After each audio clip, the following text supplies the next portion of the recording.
Good morning. Welcome to the Glenn Clark Radio Show. Once again, Glenn Clark. What do we do when people aren't here? He's out on assignment, right? He's out on assignment. He's been drawing up new plays for the Ravens offense in the sand I have seen on social media. It looks like it could work. Wow, Todd Monken's enlisting his help. Yes. So he's out on assignment. I am KZ Ken Zalis. I guess I'll just say I'm with Fantasy Pros, but I'm also always available to PressBox and PressBoxOnline.com. Got a great show. We're going to have a lot of fun. Go talk. What else are we going to talk? We're going to talk baseball. Plenty of baseball to talk about. Plenty of baseball to talk about. We got Paul Valley from the Bat Around. It's the best time of year. All the NFL training camp videos and tweets guys out. in shorts are going to be it. You know, Rashad Penny, as we all thought, is the absolute guy to own in fantasy football for the Philadelphia Eagles because he got the first fake carry of training camp. Yes, very, very, very important. I'm writing that down, making sure. Yes, making sure you get that. 10:40, we're going to have somewhere around there, John Laub from the Fantasy Football Diehards get his takes on some of the, ongoing stories around fantasy football. People have drafts coming up over the next 3 weeks, I'll say. Cordell Woodland, 105.7. He's one of the guys that's out at training camp. Get his view of what's going on there. And more so, I just want to get his idea about the vibe because, look, I covered a lot of training camps over my time. It's a grind for those guys. It's hot as hell out there. They don't give you any shade. They don't let you stand in the shade. They don't let you sit down. They barely give you water.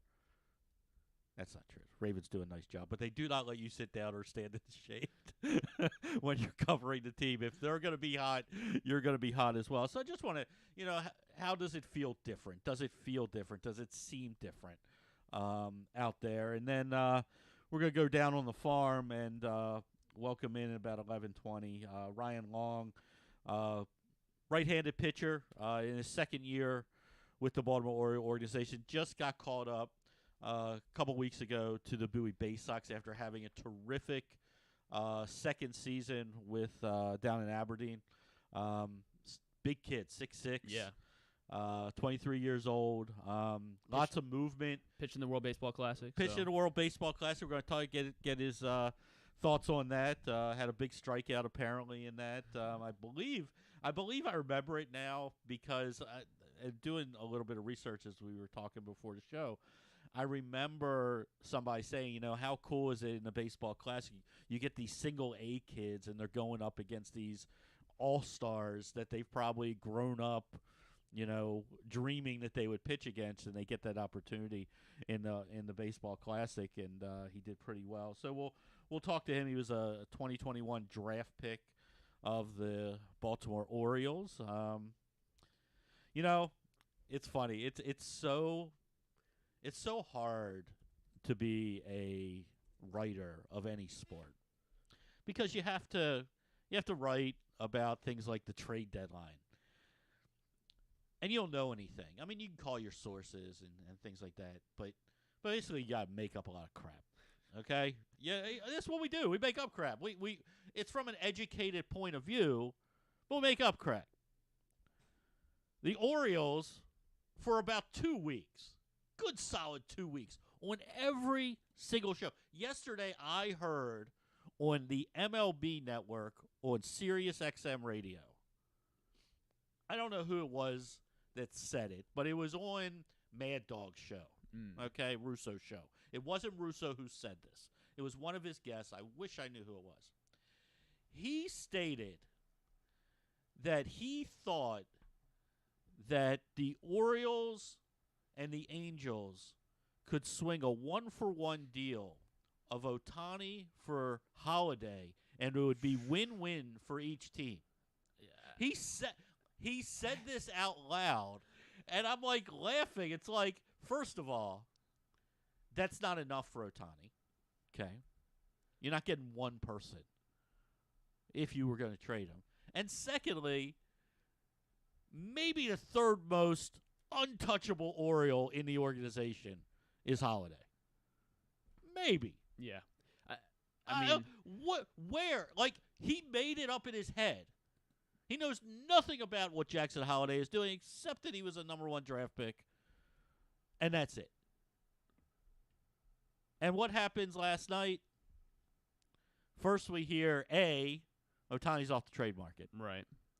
And then B, the Angels are buyers. Yeah. They took one of the pitchers that was available that people were talking about going to a contender. I don't think the Angels are a contender. They've never been a contender. They haven't been a contender whether Trout and Ohtani have been healthy and playing all world or not. And Giolito's okay. He's not he's not a major moving the needle guy for me. He's better than what they have. But they're going for it, and they make a trade. They give up 2 AA prospects. I think they were both top 3 or 5 in their organization. I mean, it would be like if the Orioles gave up Norby and Povich for Giolito, okay, and some other guy that they got, some other pitcher they got as well. It would be something like that. That's where those guys kind of were in the, organizational depth chart of prospects. Good news for the Orioles. It is. Because 2 things. One of the teams that you're contending with didn't get Giolito, didn't help themselves. Yeah. Okay? A guy that could go somewhere, has had success in the major leagues, viable, whether you think he's a 1, 2, or 3, but he's no worse than a 3 in most major league staffs. I don't know what his numbers are this year, but he's playing for a bad team, so you kind of throw out some numbers and things like that outside of like whip and his strikeout to walk ratio, things like that. But he doesn't go to a contender, and no contender that the Orioles are going to play the rest of the year is going to have Ohtani in their lineup as a new toy. So, hey, good day. Everything off the field for the Orioles was a good day. Yeah, the Rays lost as well, so it was. The Rays lost. We were playing with house money last night. Would have been nice to be 2.5 up today. You thought it was all going well early. You get the 3-run homer from Adley, who absolutely. By the way, I know people really like Adley, and that at bat was such a professional at bat, and it had nothing to do with the fact that he hit a home run. It had the fact that he's up 3-1 in the count, and he sat on a fastball. And Suarez threw a perfect middle changeup, and he just let it go. And 3-2, he sat on a fastball again, and got his fastball and pounded it for a 3-run homer. Bradish looked all world for 2 innings. Yeah, and then for 2 innings, he was awful. And then for another 2 innings. And then for 3 innings, yeah, he was great. And then everybody in Ravensland crushed the manager again because he left Bradish in to face the number 9 hitter who didn't even swing. It was all ours. He just... Yeah. And he hit the ball the opposite way out and whatever. I mean, if you're going to tell me Bradish, who's been probably... good. I mean, so good. Maybe one of the best 5 pitchers in the American League over the last 2 months. I mean, honestly, he's been that good. If you're going to tell me he's going to be able to go 6 2/3 on his bad day and only give up 4 runs, okay. I'll take his bad day 1 out of every 8 starts. Mm-hmm. That's okay. The bigger problem with the Orioles right now is they can't hit. They have one big game. We talked about this a little bit yesterday. They don't add on runs. Yeah. They get the 3-0 lead. You're feeling good about it. Bradish looks great. They're playing with the B- lineup, to be fair. No Gunner yesterday. You got the 3 M's batting together at the bottom of the order, who we all love. Any lineup that has McKenna in it, you're always McKenna, a little Mateo, and McCann batting 7, 8, 9 in whatever order they were in. You're just like, I kind of joked. I was like, we're all gonna bash this, and they're gonna go 8 for 11 and have 5. And I think they all got a hit. Didn't they? Yeah, because it was that inning that. McCann had a double. Mateo had a base hit. Did McKenna and Mateo both scored on the home run. Right. They were both on base. Yeah, they went back-to-back hits. They both scored on the home run. And I'm like laughing in my head. I was like, of course, this is all going to work out. And then, your bullpen. Yeah. Again, I'm over Perez. I've been over Perez. I know he had a nice little stint there for a couple of outings since he came back. Yeah. But he was still walking too many people. You can't rely on him. You just can't rely on it. And if you can't rely on him, what's the point of this? It's not last year. It's not May. It's about to be August. He's not the same pitcher. You need help. You're Bauman, Baker, Perez, they don't have the out pitches. Cano looks exhausted. Everybody's why, and I'm a big believer, and I'm not. I'll second guess Hyde all the time because it's just the nature of what we do. Mm-hmm. But I understand. You can't use Bautista every night. I get it. But when you have a chance to win a game, win the game. Worry about tomorrow. I would have rathered pitch Bautista. Again, this is easy to say because of how it turned out. I understand it. But even in the moment, he's your closer. I get that he's pitched a lot of innings a couple days in a row. But you knew after yesterday, okay, well, we're not going to use him Wednesday for sure. He's off Thursday as the team's off, and then you go into the weekend series. He would have still had 2 buffer days. Right. That's why, yesterday didn't bother me as much as the day before because that's the game you had won. You bring him in, 1, 2, 3, we all go home. Everybody's happy, blah, blah, blah.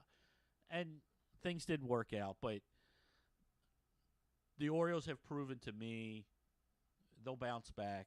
Mm-hmm. They'll take hopefully 2 or 3 from the Yankees, put them out of their misery, and go from there. But it's just I just like that we care. This is just so much fun that every day the entire Orioles community is on social media. We're just bitching together and celebrating together. It's a 2-game losing streak. It's a 2-game losing against a team streak. that we're not going to see that none of these games really. It's a 2-game losing streak, and your starting pitchers have been dynamite for 2 weeks. It's your bullpen. It's been the bullpen the whole time.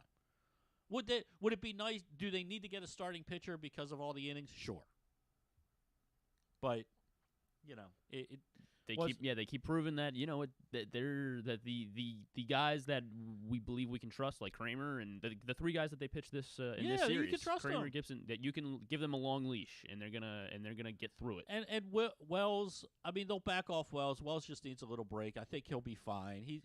His track record is such. I know he's getting up there. They'll figure it out. The only thing I disagree with the most yesterday, your manager has too much confidence. He still believes in last year a little bit. Cole Irvin's pitched really, really well. If you're bringing in a lefty, time to see what Cole Irvin's got. Bring him in. He's been terrific. Whether it's been as a starter or the long reliever, he's been really good for about since he came back. Yeah. I mean, I just he's the guy that I have confidence in. I mean, hopefully you get Vespi comes back and I mean, it's the writing on. They need to make a move. They need to make a move, and I'm not gonna worry about what they. I don't care what lineups, who's in, who's out, what they do until Wednesday, because we're a lot of clamoring for Mateo to be gone and Ortiz is down there. I don't have a here's my thing with Ortiz. I think Ortiz can come up right now, solidify your infield. Okay? I think if you give him a legitimate shot like you've given every other the Westbergs, the Kausers, if you treat him like that and say, okay, you're going to play 4 out of every 6 days and give him a chance, there's nothing for him to prove. I think they're holding him down. They don't want to bring him up and then trade him. Let's see where we go through the trade deadline. Yeah. And then you're going to see what it is. Yeah, I think you're right with Ortiz. I mean, I think it's very clear that he doesn't really have a kind of role on this team, at least in the future. So they don't see, I guess, really a benefit of him being on the major league roster right now, unless there happens to be another injury or something. Or you're done with Mateo. Yeah. If you're done with Mateo, he's the obvious guy. Yeah. He's the obvious guy because he can play short. And, look, Gunnar and Westberg have proven they're interchangeable. Short third second. Yeah. Westberg, man, another dynamite play yesterday. I mean, that kid just can pick it, and it looks like the bat. Even his outs yesterday were sort of loud. So he's starting to figure it out. Hopefully, I still think you gotta play Cowser a little bit more than they are. I know he struggled, but we forget he's putting the bat on the ball, and he has good at bats. Yeah, I mean, he's still getting on base. I said this about Adley when he came up, and we said the same thing earlier this season with Gunnar. They both struggled for a significant amount of time. I mean, it wasn't like, they came up and they were 0 for 20 after a week. They struggled for 3-4 weeks. I think, if I remember correctly, after the first month, Adley has been 140. Yeah, Adley wasn't doing well. I don't remember being that low, but yeah, he was. He was really struggling. But I remember saying to some of the people that follow the team, I was like, man, I like his approach. He has good at bats. I don't care that he's not getting hits. He puts the bat on the ball. He's walking. Cowser is still walking. He's starting to put the bat on the ball. Some of his outs are starting to be loud. Mm-hmm. It's a lot of what we saw from Gunnar for the first month and a half of this season. It's the same thing. Yeah. They just seem more hesitant with Cowser to be in the lineup every day. I would like to see him play 3 days in a row. Yeah, I don't know if they don't trust his outfield defense maybe for whatever reason. I will say this. He's looked shaky in the outfield. Yeah. He looks unsure of himself. Now, when you play left field one day, right field the next day, then center field the next day, and you've never played in Camden Yards or any of these places, I can understand. And there's only so much you can do with the scouting report and going out there and getting balls. I understand the hesitancy, but it also comes from, he's in and out of the lineup. I don't think he's had 3 games in a row where he's played. Yeah. I would just like to see that. That's the one thing I would see that. I know Hyde is not going to change. He likes the righty versus lefty and lefty versus righty matchups, and he's going to play his hand. And I get it. He's not going to change at this point just for us. But when young guys come up, I want them to get at bats. It was my same complaint with Ortiz when he came out. It's like I don't bring him up just to bring him up because you need a body. Bring him up because you need to play. Yeah. And get these guys at bats. They're used to regular at bats. So I don't know. But it's gonna be fun. Look, we're here. We're at the 27th. They're in first place by a game and a half. Last 2 days sucked. Yeah. For the record, Adley was batting 143 through his first 15 games. There you go. I thought it was pretty low. Yeah. I mean, was he ready? Blah blah blah. Why'd they bring him out? I was like, well, you got to let these kids get through it. And Gunnar wasn't much better this season. Do you know? I have to ask Paul this. Well, we're going to have Paul Valley from the Bat Around on in a couple minutes. I saw something. I think I retweeted it. That if the Orioles, I don't know if it's they make the playoffs or they win the World. I don't know if they have to win the World Series or they make the playoffs. But because they had the number 1 overall prospect in baseball in Gunnar, and he started the year with the club, they get extra draft picks. Yeah, I think it's either that or it has to. And I know here we are guessing, I guess. But I think it has to do with the Rookie of the Year voting. Is it Rookie of the Year? Yeah. So if he finishes top 3, that's what it was. It was Rookie of the Year. If he finishes first, they get something, then it's because I think the Braves last year had Strider and Michael Harris top 3. Yeah, so they got they got 2 picks or 1. Yeah, either 2 and picks or 1. And I think if you finish first, you get 2, and if you finish second, third, you get 1. That's a cool little trick. Yeah, it's a cool little trick. I like that. Be good at bring up good guys. He's definitely finishing top 3, right? It seems like it at this point. I mean, it's Yoshida in Boston's having a really good year. He's Gunner's leading. now the betting favorite. He is. He is. Oh, okay. Well, On those things. Yeah. Like and then Josh Young in Texas is also having it. I know he was Young. the favorite for Young a while. was a favorite for a while. He's cooled off a little And bit. I guess Gunner's been hot. Yoshida's the other one that. Yeah. Because he's batting 320. He's got the doesn't best. count. I'm sorry. The man's 30 years old. I mean, I get it. I do. I get it. I really do. But come on. I mean, he's 30 years old. He's been playing. It's not like he was playing in the minor leagues in Japan. He was playing professional baseball. They call it professional baseball. He's 30 years old, and he could be the rookie of the year. Get out of here. Give it to the kid. But that's a cool little trick that Major League Baseball that I did not know about, and I don't know if I truly understand it, of why it's there. I don't know how having the rookie of the year, and you get they call them competitive balance picks.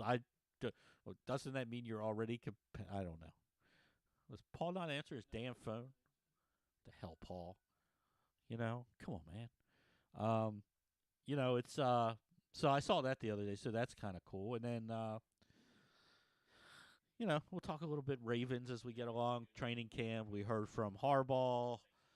We got we have the J.K. Dobbins, which probably about tomorrow, if Dobbins isn't in camp, Harbaugh will decide that he's had enough of the J.K. Dobbins questions because he really didn't appreciate the ones that he got yesterday. And hey, we had Jamie Watson on yesterday. We all gave our predictions. We were both wrong. As the United States tied the Netherlands, should have won the game. We're dominant the second half. Oh yeah, I mean the second half it felt like just couldn't put the ball in the net. Didn't decide to put any fresh legs out there. He did not.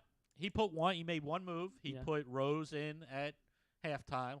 Rose Ravel, best player in the world, best player on the team. Instant impact. As soon as she walks onto the field, they are completely different team. As soon as she walks in, she gave ball after ball from the corner, perfect balls. Finally, Haran got pissed off enough to put her head in. It was such timing. And the girl that she was beefing with is her teammate during the. Oh really? Yeah, on they're teammates in the European League, European Premier League. Is Paul here? Paul is ready to go. Okay, so we talked a little bit baseball. We talked soccer. We're going to talk more soccer. Maybe we'll ask Paul a soccer question. I'm sure he watched the game last night. But from the bat around, as you can hear every Saturday right here on PressBoxOnline.com, Mr. Paul Valle. Good morning, sir. Thanks for joining us. Good morning, Ken. Good morning, Griffin. Thanks for having me.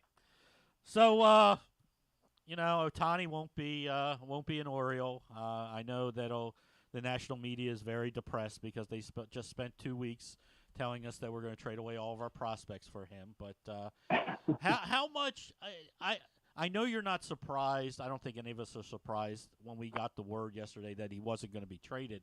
How surprised are you that the Angels, though, became buyers?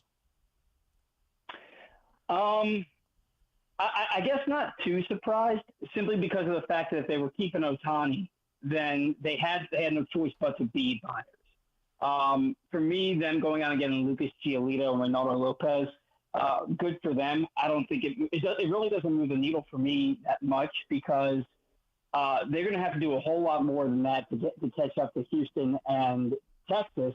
And you got to believe that there's at least 3 teams coming out of the American League East. So I still think the Angels are on the outside looking in. If you have Ohtani and you want to make a run at something, you have to be buyers, but it may be too little too late for that. Yeah, I'm kind of the same way as you're thinking. I don't think it's enough. I guess I understand what you're saying. If you're going to keep Ohtani, you have to go for it because otherwise, what are we doing? They've done the other way for many years where Trout and Ohtani are your superstars and they get nowhere. So, but good for the Orioles that Ohtani isn't traded and didn't go to one of the teams that they're contending with, and also, Giolito, I don't think there's a lot of starting pitching available, but there's a starting pitcher that also didn't go to one of the teams that you're going to have to deal with as it goes on later in the baseball season. So off the field, good stuff for the Orioles. On the field, look, the last 2 days have been frustrating.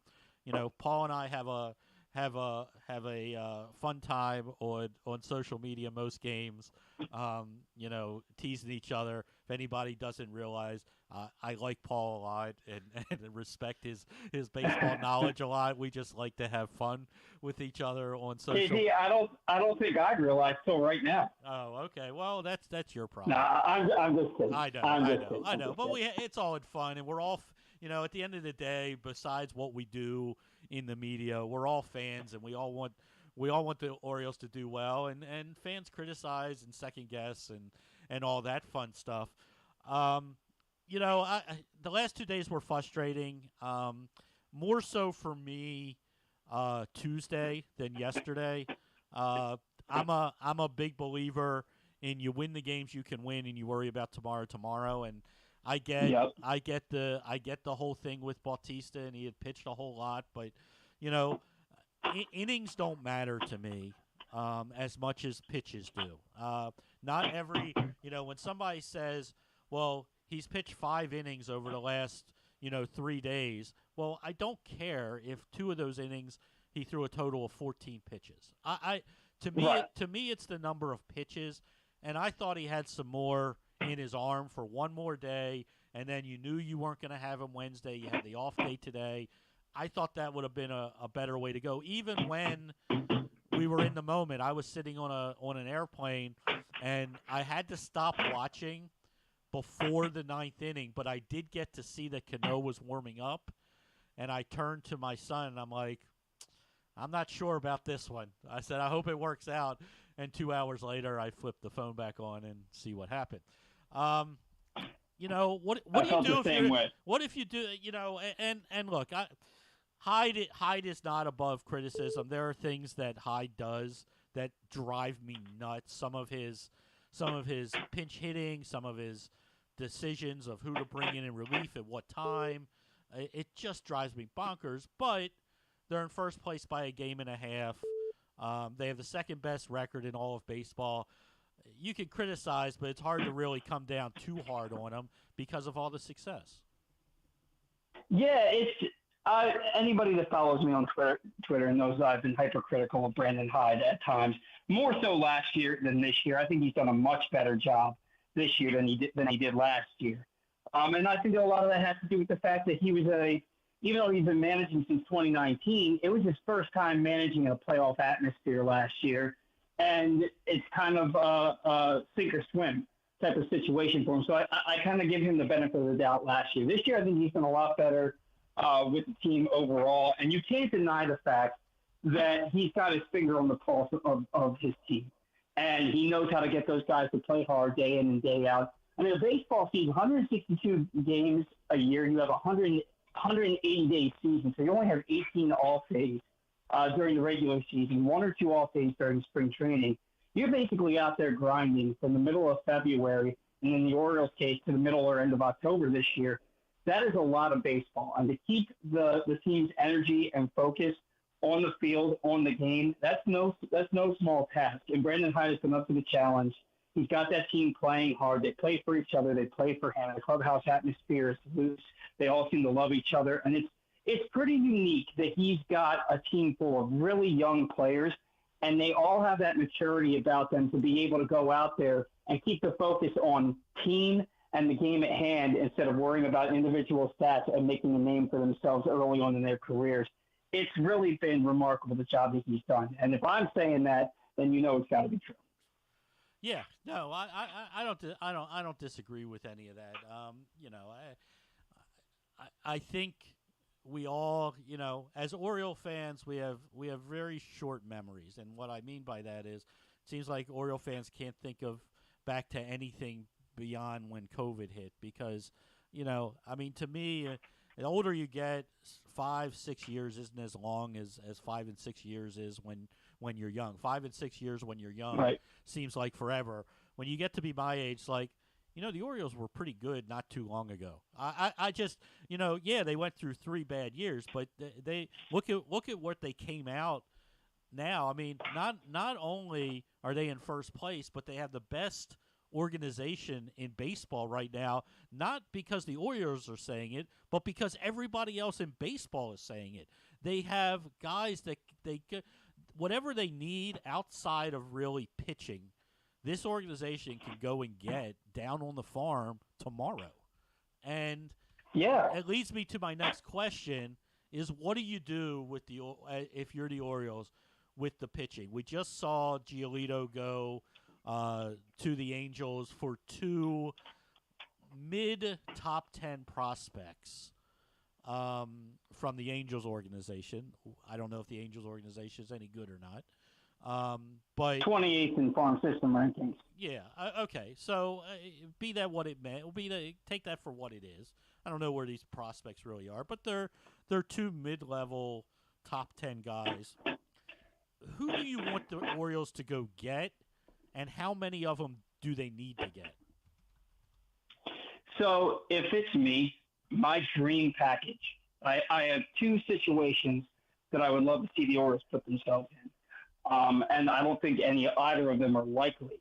One, go to the Cubs, get Marcus Stroman, get Cody Bellinger, because a lot of people are going to sit there and they're going to tell you that the Orioles need pitching. The Orioles need pitching. The Orioles scored in 2 innings last night. They scored 4 runs, 3 of which came on 3-run homer from Adley Rutschman in the 3rd inning. So you're looking at a situation where the offense has been very inconsistent at times. And yeah, an 8-game winning streak cured a lot of things for this team, but it hid the fact that right before that 8-game winning streak, they were averaging like 3 runs per game in the month of July. Mm-hmm. And so now you're looking at, I've always thought this team really needs that middle of the order presence. That as good as Ryan O'Hearn's been, people don't look at Ryan O'Hearn and say, this is the guy that has the best chance to beat me. They just don't. But yes, the Orioles need starting pitching above all else, and starting pitching and relief pitching, and then maybe the bat is the third focus. But if you can put a package together to get Marcus Stroman, who's going to opt out at the end of the year, and get Cody Bellinger, whose contract is up at the end of the year, I think that's definitely something worth looking into. Maybe go to the Cardinals, get a Jordan Montgomery and a Paul Goldschmidt. I saw that kind of floated around a couple of times because Goldschmidt has 1 year left on his deal after this year. It's only $22 million. That's not going to crush the Orioles' payroll next year. Maybe do a package for Montgomery and Hicks from the Cardinals. There's options out there for the Orioles to get something done. It's just a matter of are they going to be willing to give up the prospects? Because even if the Orioles were to give up something like Joey Ortiz, Connor Norby, maybe Cade Povich, who just got promoted to AAA, their package is still going to be better than most other teams because of how deep their farm system is. They have an opportunity to go out there and make a really big splash. What it's going to come down to is, does Mike Elias value his prospects more on his team than he does in a trade with another team? And we only have about, 5 more days to see what the case is there. Yeah, I'm a big fan of the Cardinal idea. I think that would solve a lot of problems. And I know, look, I joked with you online, sort of a joke, but, all these trade scenarios, and it brings a tear to my eye because, we've waited so long and we've watched these kids grow up in the minor leagues. And I don't want to get rid of anybody because, there are 2 guys that I think the Orioles can trade pretty easily that are on the major league staff that other teams could be interested in because they've had success at the major league level, and that's Hayes and Monty, and I think you can entice some teams. And I know everybody who's listening is going to say, what are you talking about, KZ? You can't trade Hayes. Hayes is having a career year. It's the first year he's been healthy. This is a 270 hitter who's hitting 300. I love Hayes. I've always loved Hayes since he's been there. But you have guys that upside is better than Hayes that are ready right now on the major league roster and in AAA. Like you can do this, and I think the Cardinals, Goldschmidt hitting 4 in this lineup and adding a Hicks or Montgomery, I'm all about that. And if I'm the Orioles, that's my focus. And I can't wait to see what they're going to do over these next 5 days. I know everybody in Oriole land is over Mateo. I feel bad for the guy, but I'm now over him as well. It's just he just every day he does something that makes you scratch your head that says, well, if he can't do that, what's his value on the team? And if Joey Ortiz is part of this organization on August 2nd, I want Joey Ortiz on this roster. He has nothing left to prove at the minor league level at all. His numbers at the minor league level are just as good as, oh my God, Gunners and Adleys and Westbergs and Kausers, if not, I'm going to duck, if not better from the offensive side. And nobody, and I mean nobody, doesn't think that he's an all-star defender. So yeah, I mean, Joey Ortiz at AAA in his career is a 340 hitter with a 400 on base percentage, and it's been more than a small sample size at this point. The numbers he's put up there, they're the power numbers and run production, maybe not at the same level as Jordan Westberg, but everything else with, if you compare him to Colton Cowser, the numbers are better. Yeah. So, and if the defense is just as good, if not better, than Jorge Mateo, because what a lot of people don't realize about Mateo is, yes, he's a good defender, but he's a great defender because of balls that he can get to that other people can't get to. But if you take a routine ground ball or a ground ball in the hole that any shortstop can get to, I'd put my money on Ortiz being the overall better defender with the glove. I think his glove work is just better than Mateo's. The arm is strong. We saw him play a solid shortstop, a solid third base, and a solid second base when he was up here. To me, I think I really thought that he was going to have a chance to break camp with the club back in spring training if he hadn't gotten hurt. He did. Mateo ended spring training really strong, had that big month of April, and kind of threw the Ortiz plans by the wayside. But I think Joey Ortiz could be the starting shortstop for 2/3 of the league right now. He may be, honestly, the Orioles' biggest trade chip because I know other organizations value his defense, and the bat is no joke. He got drafted out of New Mexico State in the 4th round back in 2019, and the bat was incredible there, but they thought he was in the thinner air and made it easier for him to have power and production there. He's come, ever since he got to AAA, ever since he was a year removed from his injury, which was July of last year, he's done nothing but rake and continue to play elite defense.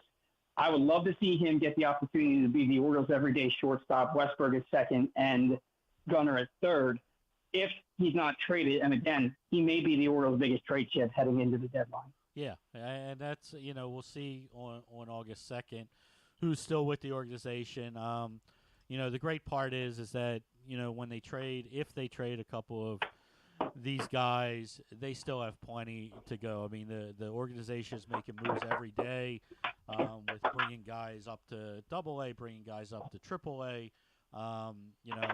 Colby Mayo at the end of the day may be the best one outside of Gunnar from the middle infield positions. He's just destroying the ball. Holiday's going to be here next year. I don't see any way he's not here next year. He's just destroying. He's destroyed Single A. He's now destroyed Double A. To me, he starts the year with the club next year. If he keeps on doing what he's doing the rest of the year, I don't need to see any more at bats from him in AAA.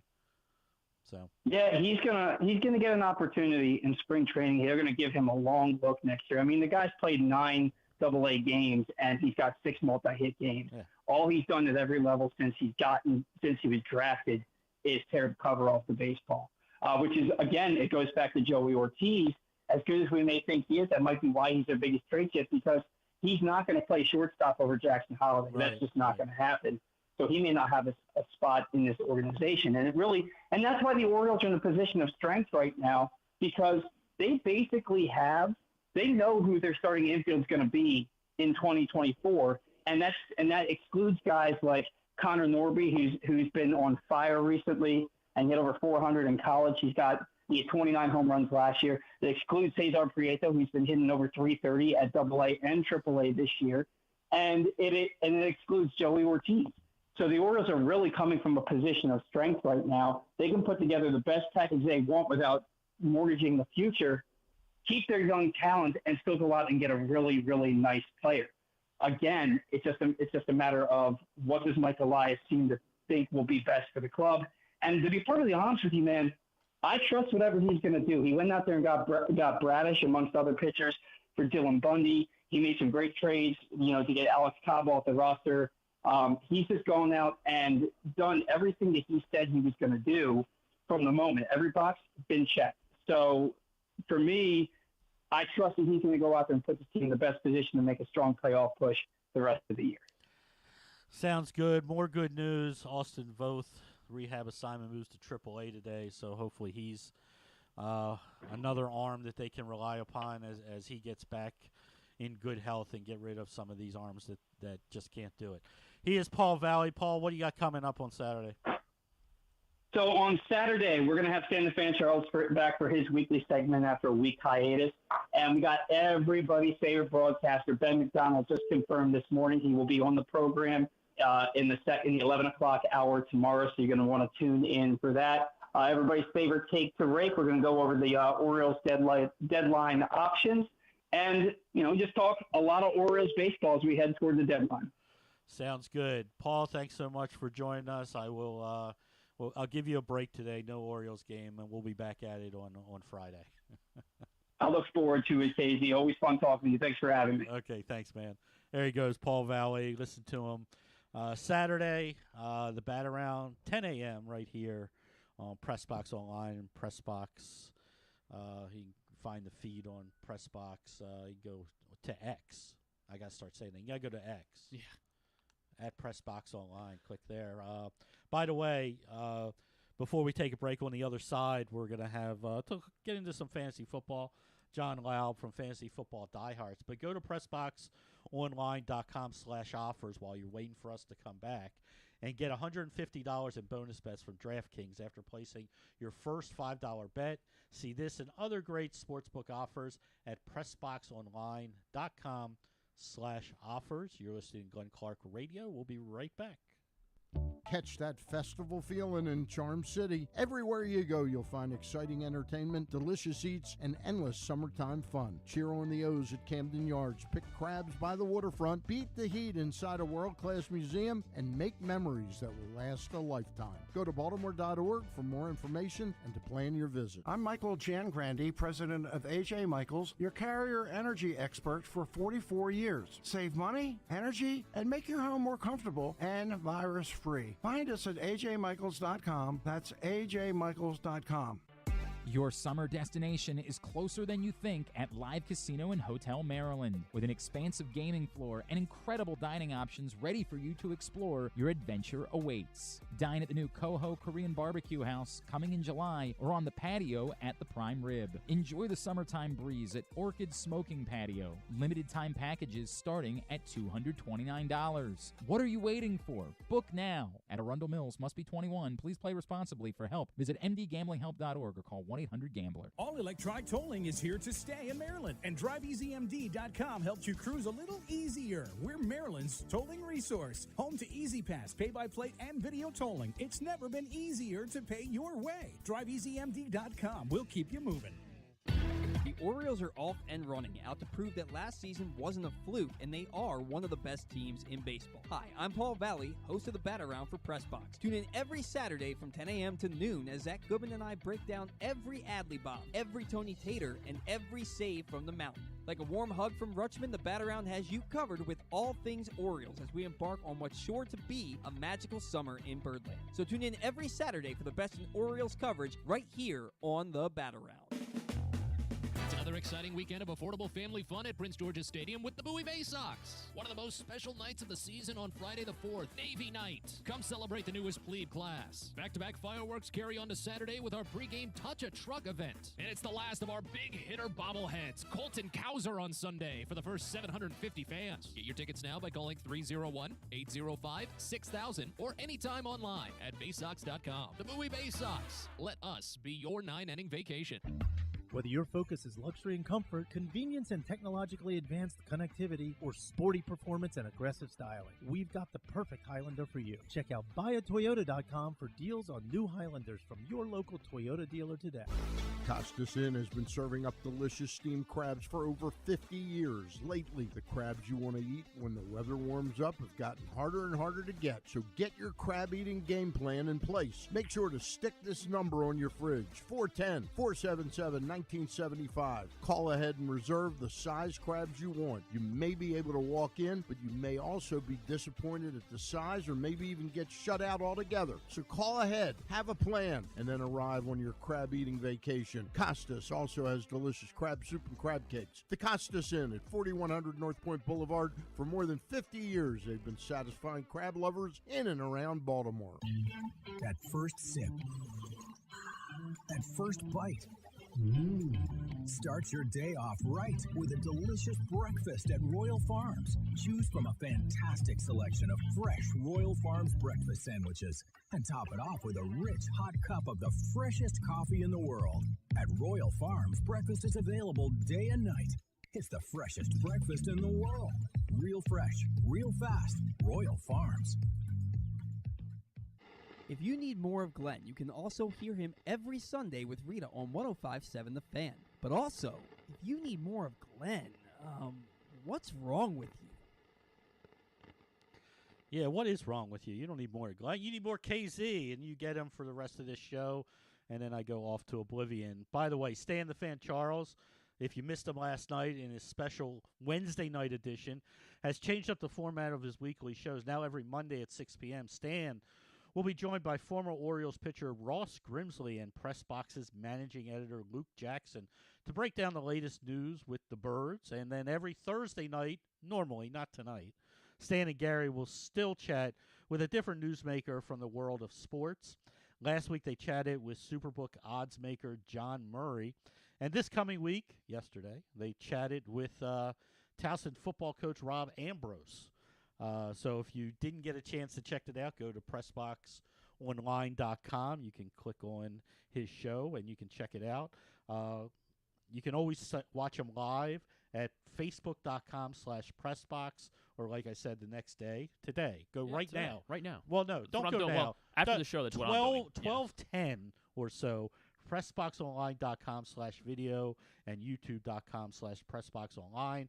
So join Stan, Ross, and Luke. You always we gotta put Gary. I know. Gary. We don't give Gary enough love. We don't give him enough every this and every Monday night. We're gonna switch gears, maybe, because my next guest is also an Orioles fan. He doesn't live in Maryland. He doesn't have the extreme heat we do here. He's in lovely Connecticut, I believe, still. But the one, the only from Fantasy Football Diehards, Mr. John Laub. John, thank you so much, my friend. Always appreciate you giving me the time whenever I get on these airwaves.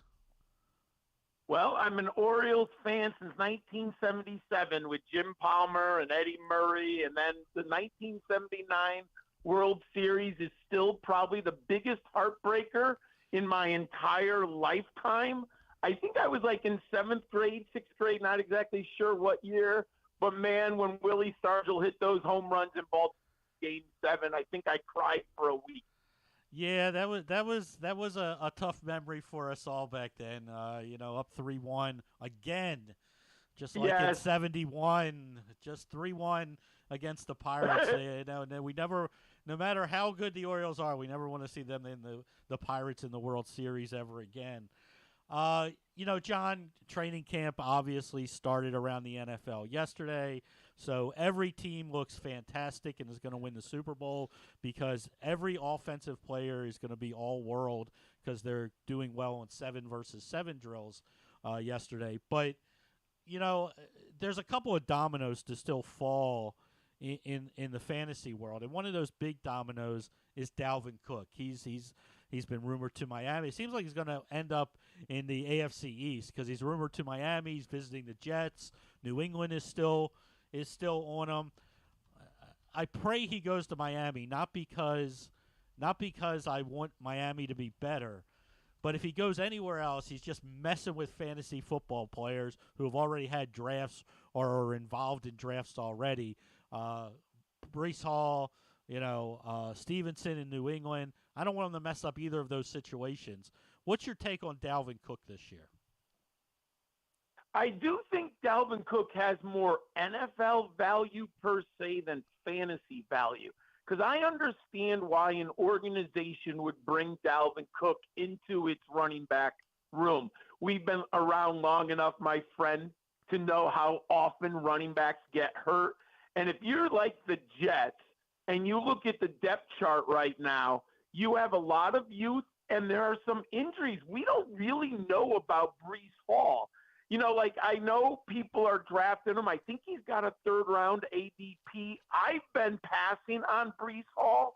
Not that I'm against him. I'm just not sure about the long-term viability of the injury.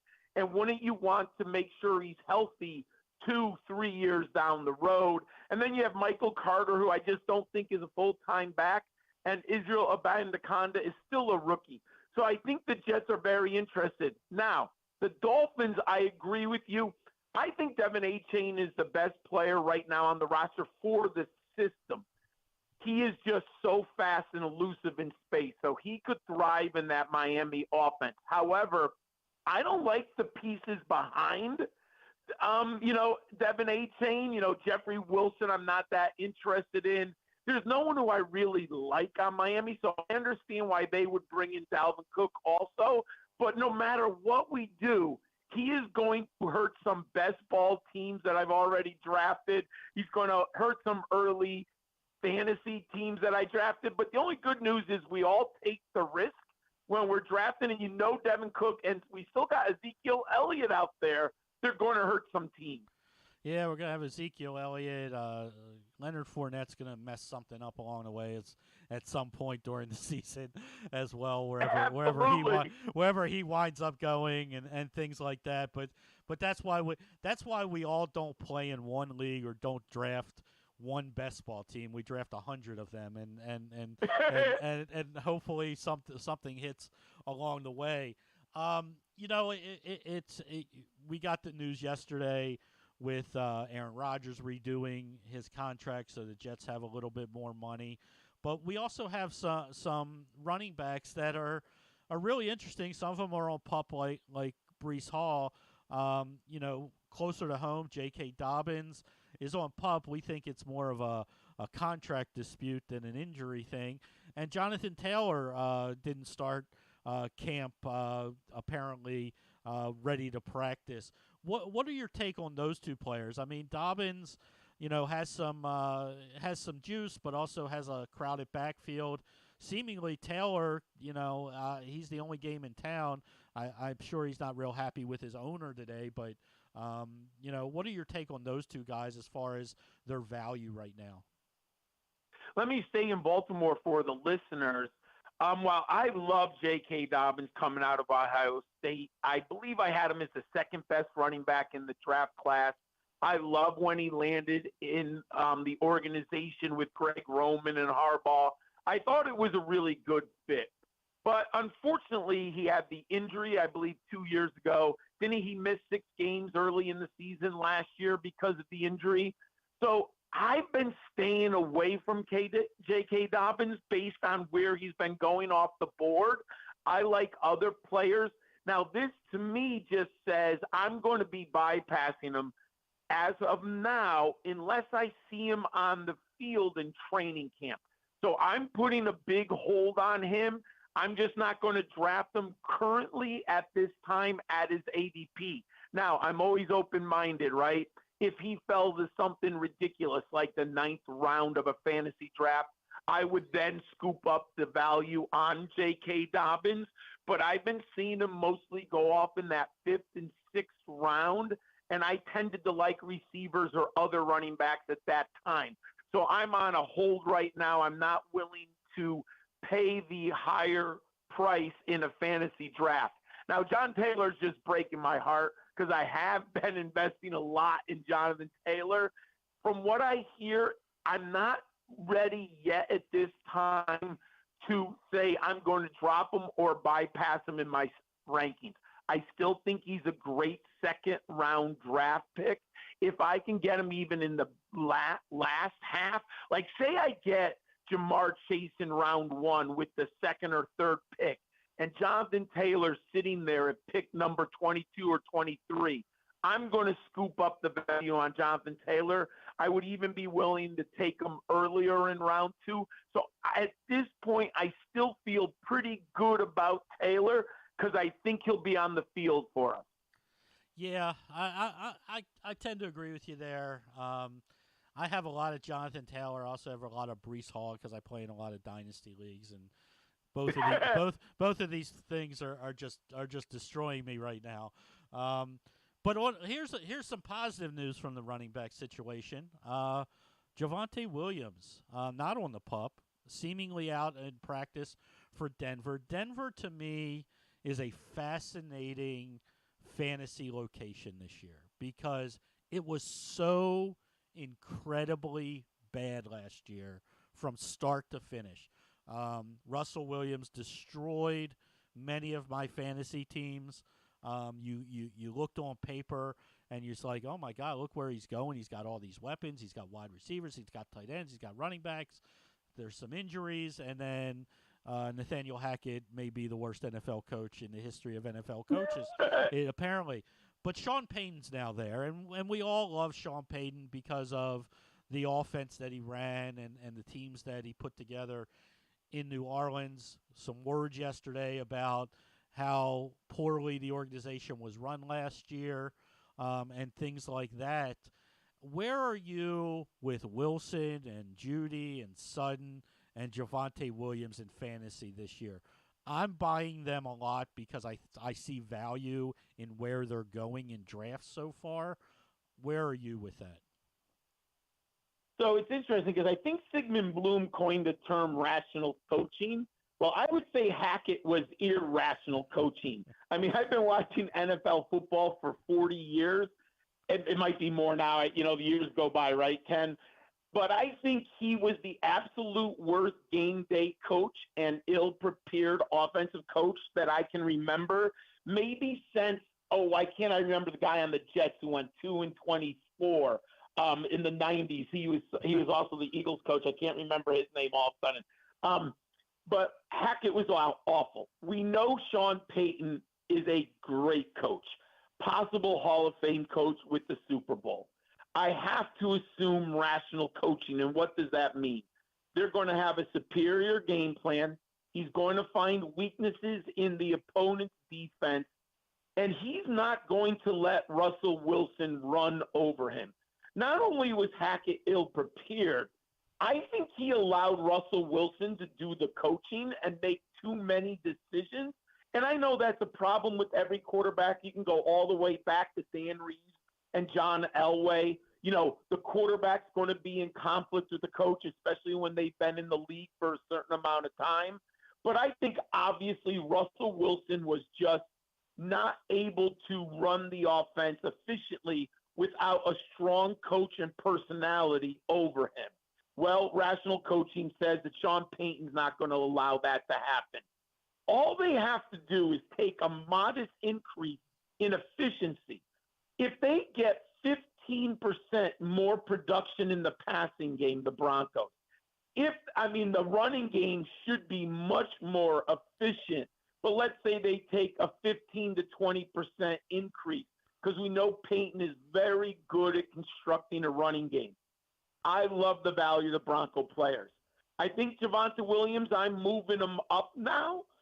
With this news, I was concerned. I've been grabbing more Samaje Perine late in drafts, 9 and 10, so that obviously hurts my shares a little bit, but I do think Perine will still have a role. Javonte Williams is the potential star, right? I would like to see Javonte Williams be the Alvin Kamara light, and maybe you get Perine to be the Mark Ingram type of player, fourth quarter closer, has some, short yardage value. And I love the receivers right now at their value. I'm basically taking whoever is coming at less cost. Jerry Jeudy or Cortland Sutton. I've kind of got that from my football diehards teammates, Mike Dempsey and Bob Harris over the years.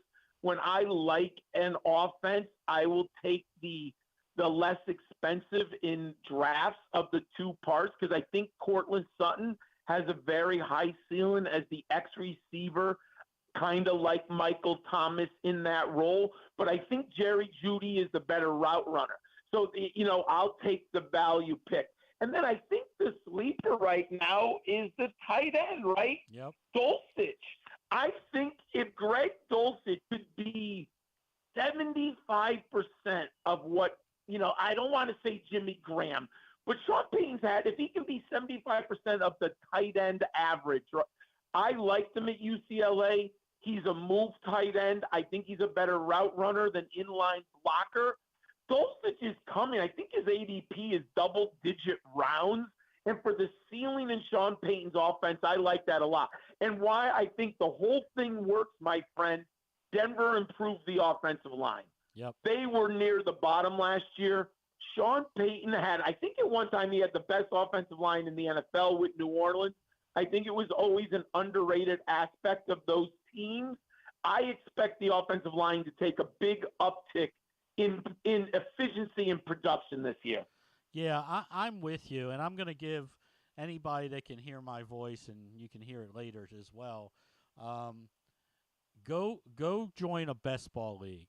Put some money down. Go put some money down on it. I'm convinced you win best ball leagues by having mini stacks. I can stack the Denver Broncos so easily in best ball leagues because of where they're going. I can get Jeudy or Sutton, and I can pair them with Russell Wilson. I can get Dulcich in there, and I can even get Javonte Williams in there if I reach around early, and just take a risk. Throw your $5, whatever your favorite site is, that can win some money, and put a futures bet down on a best ball league because this offense is not going to be what it was last year. And these guys in most drafts you could get for nothing.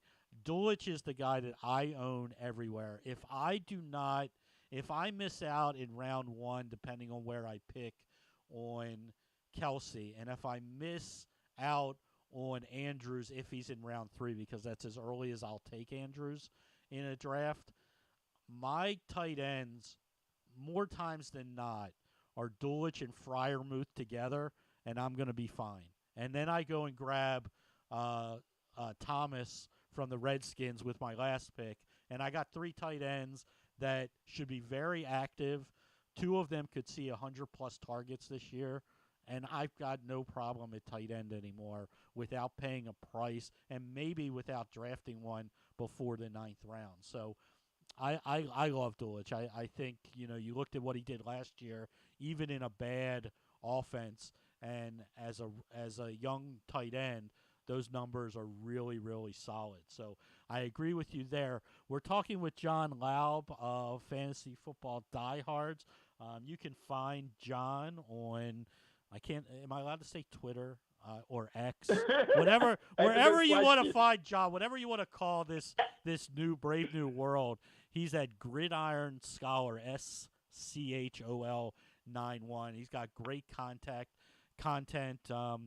We're talking a lot of NFL, but probably the definitive voice in college fantasy football in the industry, in my opinion. Great stuff there. He's doing a great draft with Fantrax to benefit the St. Jude hospitals, children's hospitals. So check that out. I've retweeted that a couple of times. I will do it before the end of the show today. If you want to get involved in college football or, as they say, Devy leagues, John is your go-to guy for that. So, John, before I let you go, give me some. We all like sleepers, and especially this time of the year, as you may be starting to get close to your league drafts. You're definitely starting to play more best ball before they kind of disappear. Give me some of your favorite sleepers that you're targeting in drafts and you think could be league winners. Okay, so first what I'm going to do, I'm going to go off of your stack, and then I'll give individual sleepers. My other favorite stack, and I couldn't agree with you more on the Denver Broncos stack. It's a great one. The other one that I really like is Seattle. If you are willing to go the third round with DK Metcalf, but you can get Geno Smith, Tyler Lockett, Noah Fant. They are coming at such a nice value. And one of the things that I love to do, Ken, and stacking is so important, I agree with you, but everyone can stack, Kansas City if you can get it to happen, or Cincinnati. I like to go in the first 6 rounds, get my best players available, and then what you said with Denver, then stack in rounds 7 through 14. That's where, to me, the stack is most valuable. I'm not worried about the stacks with the top offenses. So some of the sleepers, my number one running back that I've got a ton of, but now he's actually rising a little bit, is Rashawn White, the running back out, Rashawn White, the running back out of the Tampa Bay Buccaneers. I'm not convinced Tampa Bay is going to be a very good team, but I am seeking value. And right now, when I look at that depth chart in Tampa Bay, you have Chase Edmonds and you have the rookie Sean Taylor out of Syracuse. White, to me, is by far the prototypical pass-catching running back. He has the size. He has the route running ability. The touches should be there. I mean, I think you're looking at a back with at least 170 carries, and he should have over 50 receptions this year for Tampa Bay. So while I don't love the offense, I think he's the number one running back there who I like a ton of. And if we go back to the quarterback position, I do like Geno Smith and Russell Wilson, but let's pass those. I can't believe Jared Goff is coming at such a good value, my friend. I mean, last year, I think the stat, and I'm probably going to have it wrong, but I'm going to paraphrase. Jamal Williams had something like 9 one-yard touchdowns last year. Well, if you watch Detroit, they were stopped on passes or receptions near the goal line a ton. Goff still had 29 touchdowns. I don't understand. I mean, people love this Detroit Lions offense, right? Amon-Ra St. Brown is an early second-round pick. People love Jamar Gibbs. People like David Montgomery. And then I don't hear anyone talking about Jared Goff. The couple things that he does, he plays every game. And you're in Baltimore. I was a huge Cal Ripken fan. Availability is the number one skill in fantasy football. Is there anything that can torpedo your season worse than a player who is injured? Jared Goff plays football. Absolutely love him with Detroit. And if I don't get my Amon-Ra St. Brown, if I don't get Jahmyr Gibbs, if I don't get a tight end, I'll go with Jared Goff because he's the master of the Detroit Lions offense. I love that. And then going really deep at wide receiver, there are 2 of them that I really like. I've really fallen in love with Christian Watson this year of the Packers. I know there's a little bit of risk with Jordan Love at quarterback, but I was so incredibly impressed with Watson last year. I liked him coming out of North Dakota State. Saw a lot of them in the playoffs in college. Then I watched him at the Senior Bowl, and he became, he was just great at the combine. But I thought his rookie season for the Packers was just tremendous. And I don't think he's going to have the touchdown equity, 7 touchdowns on 41 receptions. But if we get more targets, more receptions, maybe he gets 8 or 9 touchdowns this year. But I think the volume will be there when I look at the Green Bay depth chart. Christian Watson is a guy that I like an absolute ton. So I'm getting a lot of him there. And then the player that I'm kind of high on, and I know everyone's talking about Calvin Ridley, but I find myself with a lot of Christian Kirk. He falls behind Ridley. What we saw last year was 133 targets, Maybe he doesn't get 133 yet. I believe that the efficiency will improve with an improved Trevor Lawrence. Also, what if his targets are more valuable? He's no longer the number one receiver. He's the number two receiver in Jacksonville, which means he might have better matchup advantages.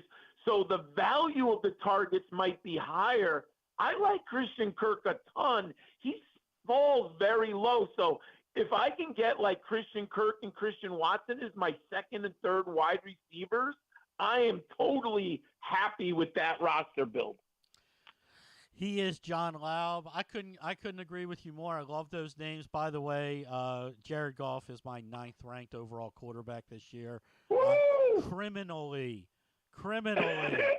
You know, the Lions are the 4th betting favorite to win the NFC, and I can get Goff for free in every fantasy best ball, league draft, anything I want to draft, I can get him for free. I think he's got 4,500 potential this year with that offense, and I couldn't agree with you more. Go get yourself some shares of Mr. Goff.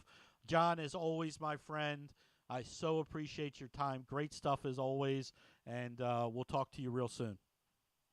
Thank you very much, and have a great day, everyone. You too. There he goes, John Laub, fantasy football diehards. Check him out on Twitter, Gridiron Scholar. I'm about to retweet right now his college football, fantasy football on Fantrax game plan and all that stuff. Do you want to just go right into We're going to go right in to Cordell as soon as we get him on the phone. But first, you know, the Toyota Tacoma comes in a range of models and trim lines. You can choose the perfect Tacoma to reflect your unique personality and driving habits. Check out buyatoyota.com for deals on new Tacomas from your local Toyota dealer today.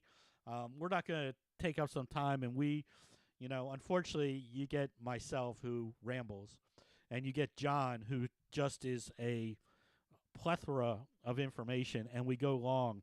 But I want to bring right now from 105.7 The Fan, Cordell Woodland. Cordell, you and I have traded some comments on social media. We haven't met in person. I'm sure that day will come soon enough.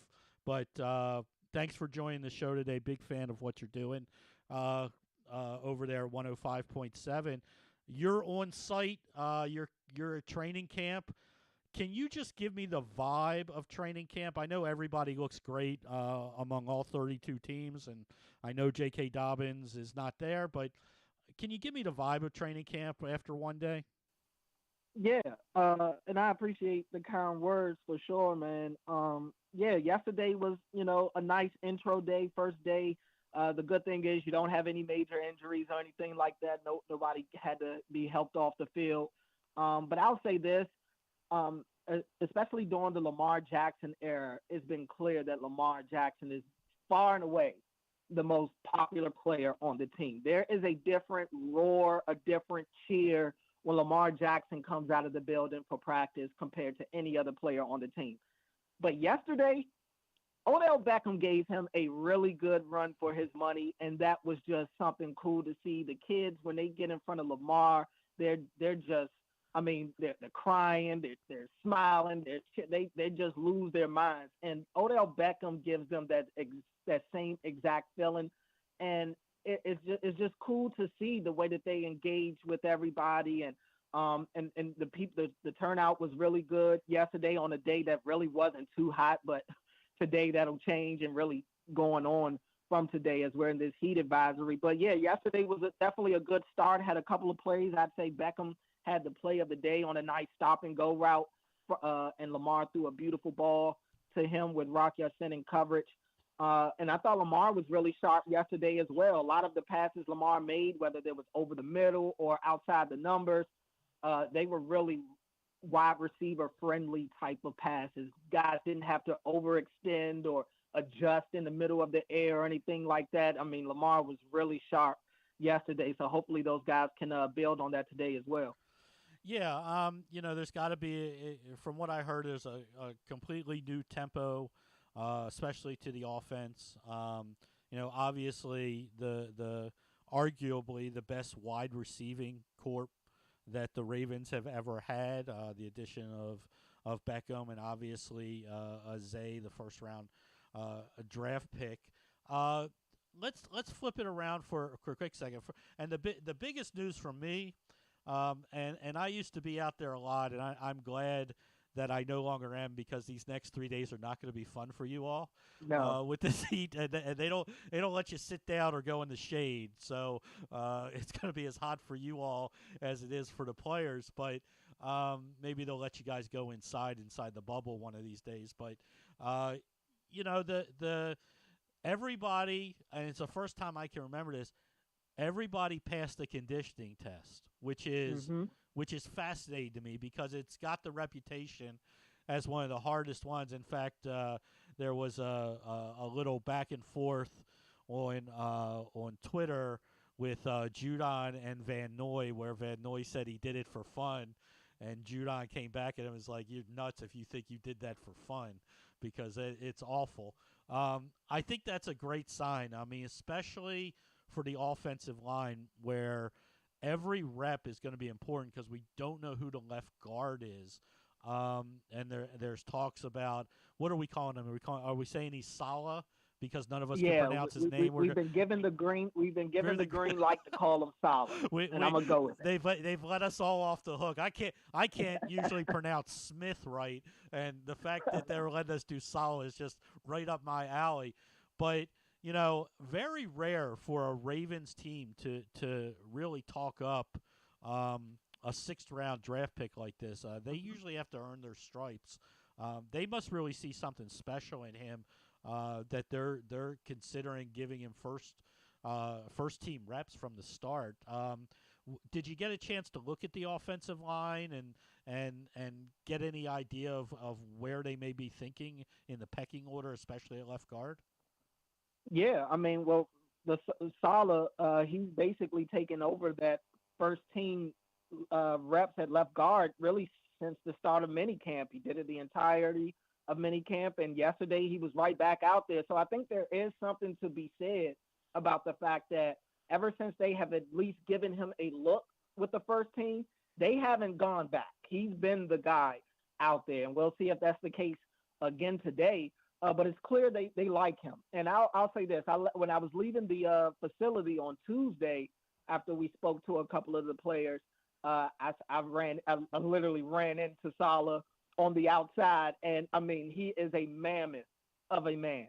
And when you compare that with his athleticism, his ability to move, his ability to work in space, it could really be a recipe for success for the Ravens. And they're in a good spot on the offensive line because when you look at this O-line from right to left, there's a lot of continuity there when you look at Morgan Moses at right tackle, Kevin Zeitler at guard, Tyler Linderbaum at center, and then on the left side of Sala or whoever's going to be at left guard, you've got an all-pro in Ronnie Stanley. So it helps that you have that good cast around whoever's going to be at that left guard spot, especially if it's going to be your sixth-round rookie, because you can expect that those guys will be able to help get him on the same page, help him out in blocks if he's not having his best day.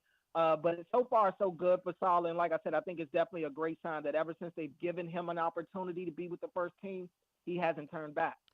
We're talking with Cordell Woodland from 105.7. He's out there at the Castle covering the Ravens training camp. What time's the practice today?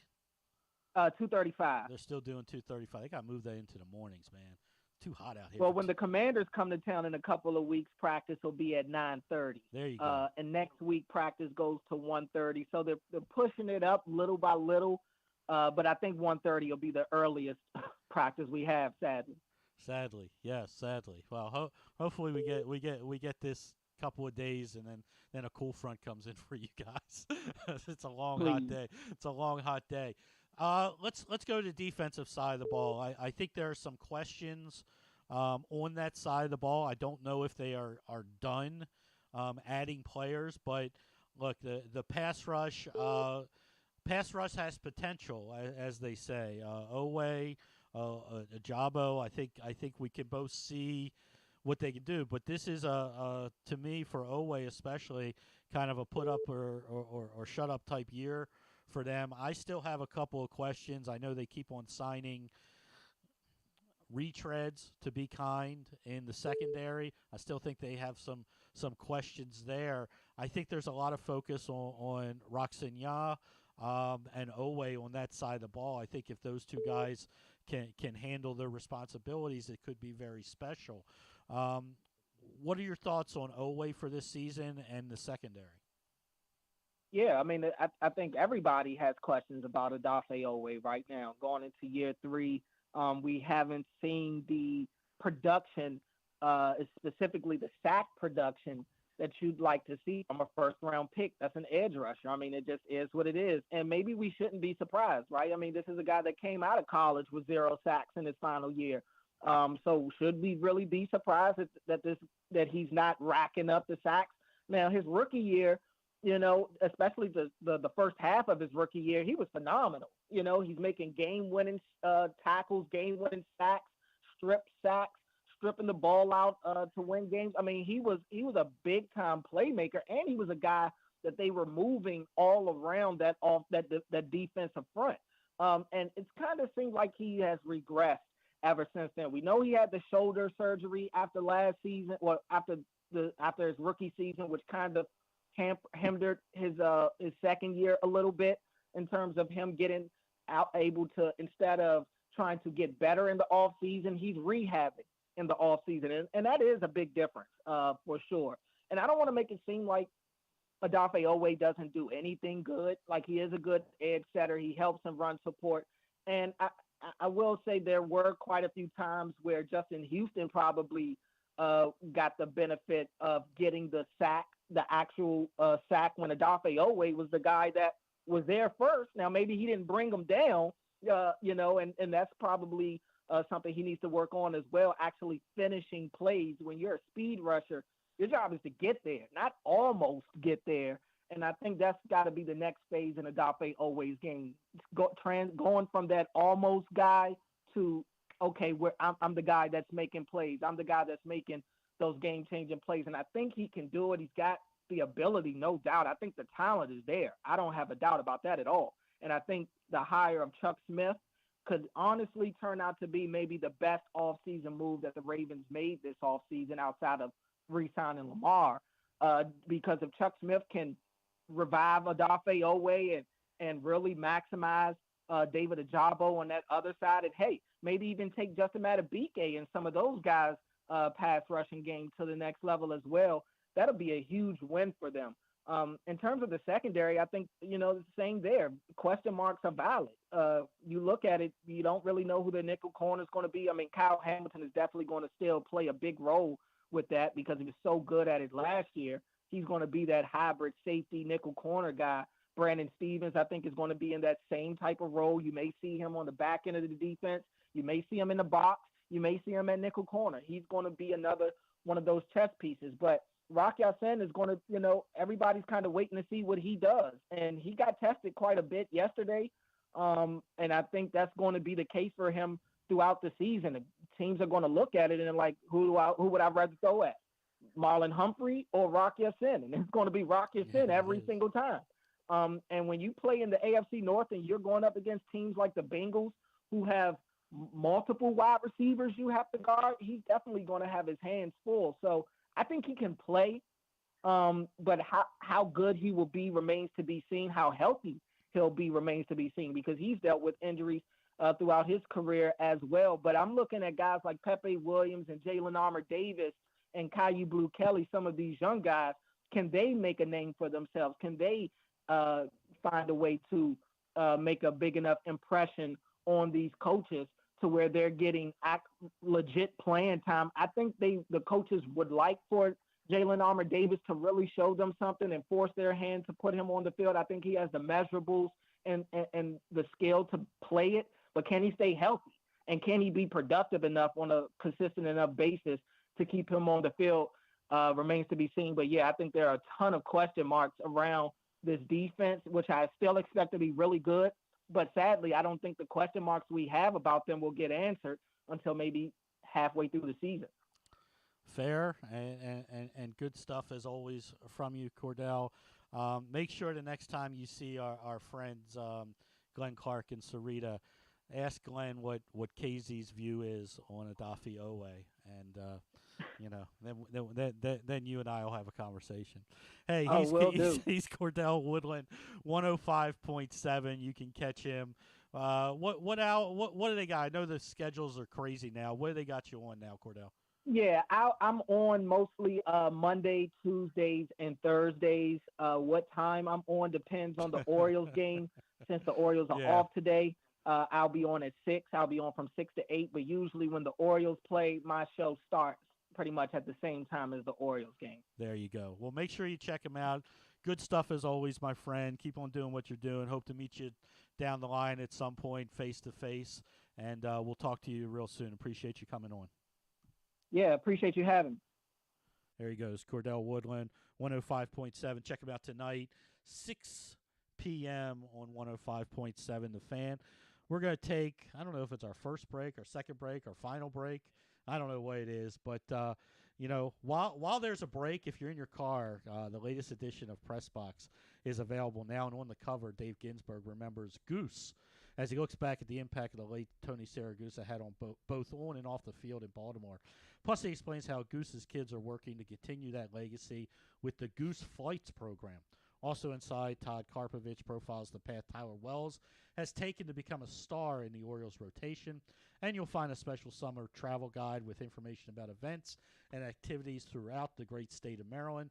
PressBox is available for free at over 500 area locations, including 60 different Royal Farm stores. You can always find the entire edition as well as the best daily coverage for Orioles, Ravens, and Terps at PressBoxOnline.com. You're listening to the Glenn Clark Radio Show. We'll be right back.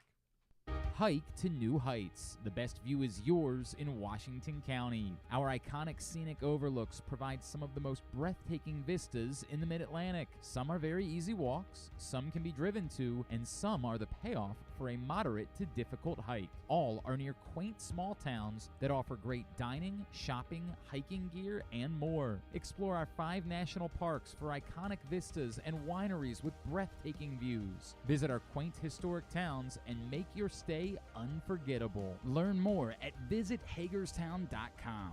Maryland, be open. Maryland drivers, did you know you can save up to 77% on tolls with an Easy Pass Maryland discount plan? That's right, 77%. It's never been easier. Pick the plan that's right for you at driveezmd.com. We'll keep you moving. It's a Maryland thing you wouldn't understand. Where the waves meet the shore, you will find Dorchester County. Hi, this is Jimmy Charles. When I think of Maryland, I think Dorchester County on the eastern shore where it's open for making memories. Dorchester County, it's a Maryland thing. For more info, visit www.visitdorchester.org. It's a Maryland thing. Hell yeah. It's a Maryland thing. Hell yeah. The All-America Senior Game powered by New Balance will be back at Johns Hopkins Homewood Field on July 29th. The most decorated girls and boys lacrosse players in the country have been invited to play in what is the premier lacrosse event of the year. Every college coach wants their players in this game, and if you dream of being in this game, you start by trying out for one of your regional underclass teams this summer. The best against the best. Get your tickets now at allamericalacrosse.com. Your summer destination is closer than you think at Live Casino and Hotel Maryland. With an expansive gaming floor and incredible dining options ready for you to explore, your adventure awaits. Dine at the new Coho Korean Barbecue House coming in July or on the patio at the Prime Rib. Enjoy the summertime breeze at Orchid Smoking Patio. Limited time packages starting at $229. What are you waiting for? Book now. At Arundel Mills, must be 21. Please play responsibly. For help, visit mdgamblinghelp.org or call 1-800-GAMBLER. Costas Inn has been serving up delicious steamed crabs for over 50 years. Lately, the crabs you want to eat when the weather warms up have gotten harder and harder to get. So get your crab eating game plan in place. Make sure to stick this number on your fridge, 410-477-1975. Call ahead and reserve the size crabs you want. You may be able to walk in, but you may also be disappointed at the size or maybe even get shut out altogether. So call ahead, have a plan, and then arrive on your crab eating vacation. Costas also has delicious crab soup and crab cakes. The Costas Inn at 4100 North Point Boulevard. For more than 50 years, they've been satisfying crab lovers in and around Baltimore. Make the most out of every day in your Toyota RAV4. Available in hybrid or gas-only models. A RAV4 can get you where you want to go in style. Check out buyatoyota.com for deals on new RAV4s from your local Toyota dealer today. Check out PressBoxOnline.com every day to find daily winners and betting advice from Jeremy Kahn. And if you want some advice about life decisions that you probably shouldn't make, here's Glenn Clark.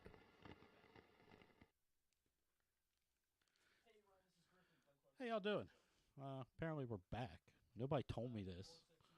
But welcome back to the Glenn Clark Radio Show. By the way, PressBox is offering new sports bettor the best sign-up bonuses and promos from 7 legal online sportsbook. Go to PressBoxOnline.com/offers right now and get offers like $150 in bonus bets from DraftKings and after placing your first $10 bet, or up to $1,250 in bonus bets from Caesars. Time is limited to get these best offers of all these sports books, and you can go. Why don't you wait until after the next segment? But right after this next segment, during our next break, go to PressBoxOnline.com/offers and sign up today and get your bonuses going. But we're going to go, before you do that, we're going to go down to the farm, as they say, and we're going to bring in, I guess, can we call him the newest Bowie Baysox? Have they brought somebody else up after him? I don't know. Yeah. But Ryan Long, the Orioles' 17th round draft pick in the 2021 Major League Baseball draft, joins us. Ryan, thanks so much for joining us today. Welcome to Glenn Clark Radio. Thank you, Ken. Appreciate it. Thanks for having me on. So, 2021 draft pick, but first I want to talk. You got a little bit of press during the World Baseball Classic while you were pitching for Great Britain. Can you tell me about your experience in the World Baseball Classic? Yeah, absolutely. That was probably the best experience I've ever had. It was really special. It was both great to be able to pitch against that level of competition, but also to be able to represent my heritage. My whole mom's side of the family is from England, so it was great to be able to go out and play with that team, and I also had the perk of being able to face some really high level competition against the USA and Mexico. So yeah, it was an unbelievable experience, one that has definitely helped me out throughout this year. So the press that I talked about was you had a not only good competition, but maybe arguably one of the best hitters over the last 5-6 years. You were able to face Mike Trout. How'd that go for you? Yeah, it was pretty special at bat. I was able to get him to strike out on a 3-2 count. So yeah, that was definitely the highlight of the game for me. But it was just awesome to be able to be out there. Really showed me what a major league setting would be like, and it was cool to know that I could go out and have success at that level. And speaking of success, I mean, this year in 60 innings in Aberdeen, 2.52 ERA. 71 strikeouts with only 18 walks, so a lot of success. So it's obviously why you were brought up to Bowie. It looks like so far in your minor league career, you've been used out of the bullpen just as much as you have been a starter. First of all, what's your preference, starter or reliever? And number two, has the organization, kind of told you what their plan is right now for you as you move through the organization? Yeah, so to answer your first question, I've always been a starter my whole life. That's kind of what I'm more familiar with. So I'd say that might be the easier one for me. But the way that the Orioles structure it is they, especially, in Double-A and High-A, they have more than 5 guys that they want to get starter innings.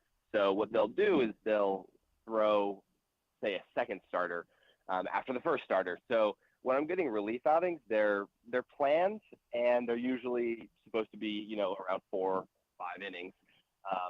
So you're still getting essentially a starter's workload, and you can kind of prepare like a starter. So it's not too different. And so basically I have been getting those starter type innings, which has been cool. In terms of the plan, I'm not entirely sure what the next steps are. I know as of now I'm in that role still, being a starter or sometimes that bulk reliever. But we'll just have to see how it goes. But yeah, it's cool to be able to get experience doing both starting and throwing out of the bullpen, just because, that gives you more options as you continue to move up in the minor league system. So before all Oriole fans kill me that are listening to the program, let's talk about you as a pitcher, and then I'll ask the obvious question, and you'll know the obvious question when I ask it. I'm sure you're expecting it, but 6'6", 240, 23 years old. What's your best pitch? What's your pitch repertoire? What are you working on to improve while you're down on the farm? Yeah, so I throw 5 different pitches. I throw a fastball, a slider, a cutter, a changeup, and a curveball. My fastball and my changeup are probably right now my best 2. I also throw my cutter a lot, just depending on which side of hitter I'm facing. Right now, my slider is my biggest work in progress pitch, I'd say. I've been working, every day with my coach up here in Bowie, just making sure I can try and throw that a little bit harder, get it more consistent. So yeah, it's been great. It's been great to continue to work on that whole repertoire. And I'd say that, over the year, I've definitely been able to refine that, a lot more than past years. So yeah, that's where I'm at with that. Well, it looks like the command is there, obviously, with the great K to walk ratio. The great thing about broadcasts and having a good Major League Baseball team is that a lot more eyes on the broadcast. So I've got to ask the follow-up question: 4-seam or 2-seam fastball, and do we have a swerve yet? I have a 4-seam fastball that actually changed after joining the Orioles. I threw kind of a 2-seam fastball all throughout college and coming into the Orioles, but I was able to, change the grip on it and get a lot more life on that pitch, which is great. In terms of the other pitches, I've been working on the new pitch they call a sweeper. That's like the new age slider. So that's the pitch that we're working on. And it's hard for me just because I naturally can throw that fastball and the changeup a little bit easier. Going towards my throwing arm side, and the pitches going towards my glove side have always been a little harder for me, but I'm definitely making progress on that. So awesome. It's been really cool to work with all the coaches here and improve on that. And look, you're in an organization now that had some rough years, but they're coming on the other side of that, and there's so much movement within the minor leagues with guys kind of being fast-tracked progression-wise that we've never seen in this organization. Does that excitement come down to the farm? I mean, it's like when you see a guy like you got brought up, and then you see a guy like Povich who is moving up the organization. He just gets moved out yesterday up to AAA, and you're seeing these guys come up the system and get to the major leagues quicker. How exciting is it to be a part of an organization where you can actually see the path?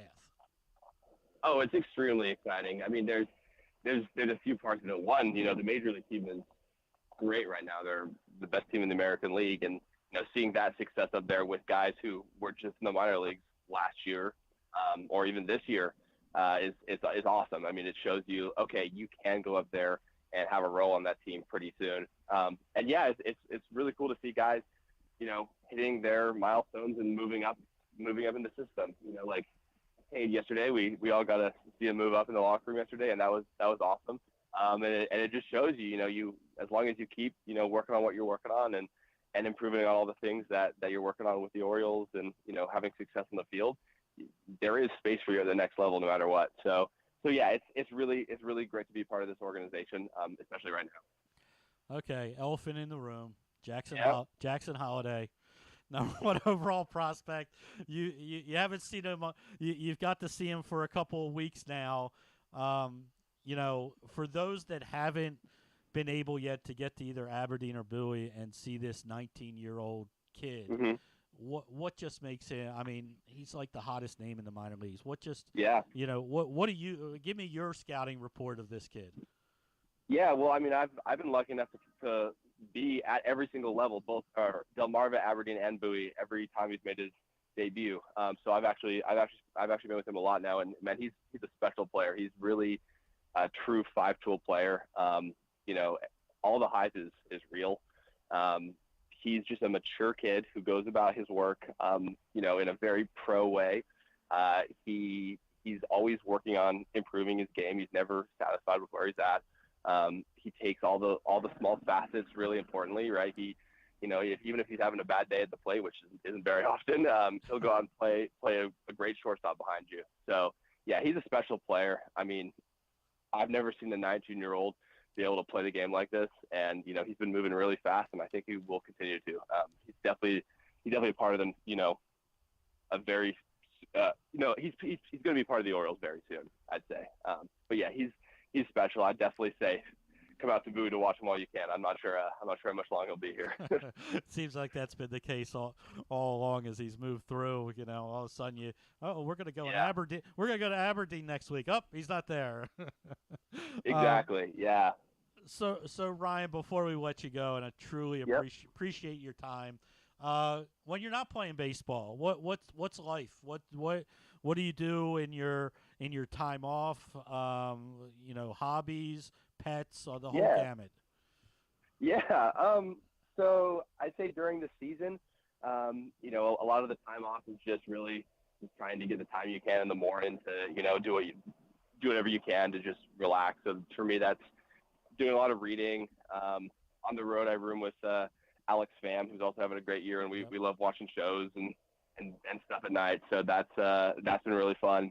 I do some part-time stuff for my mom and dad. They own a flooring store back where I'm from in Seattle. So I'll do a little work for them in the mornings. So yeah, just trying to stay relaxed, trying to get your mind off baseball because you're at the field so long. I think it's really important to make sure you're just enjoying your time and making sure you're as focused for those hours that you're at the field as possible.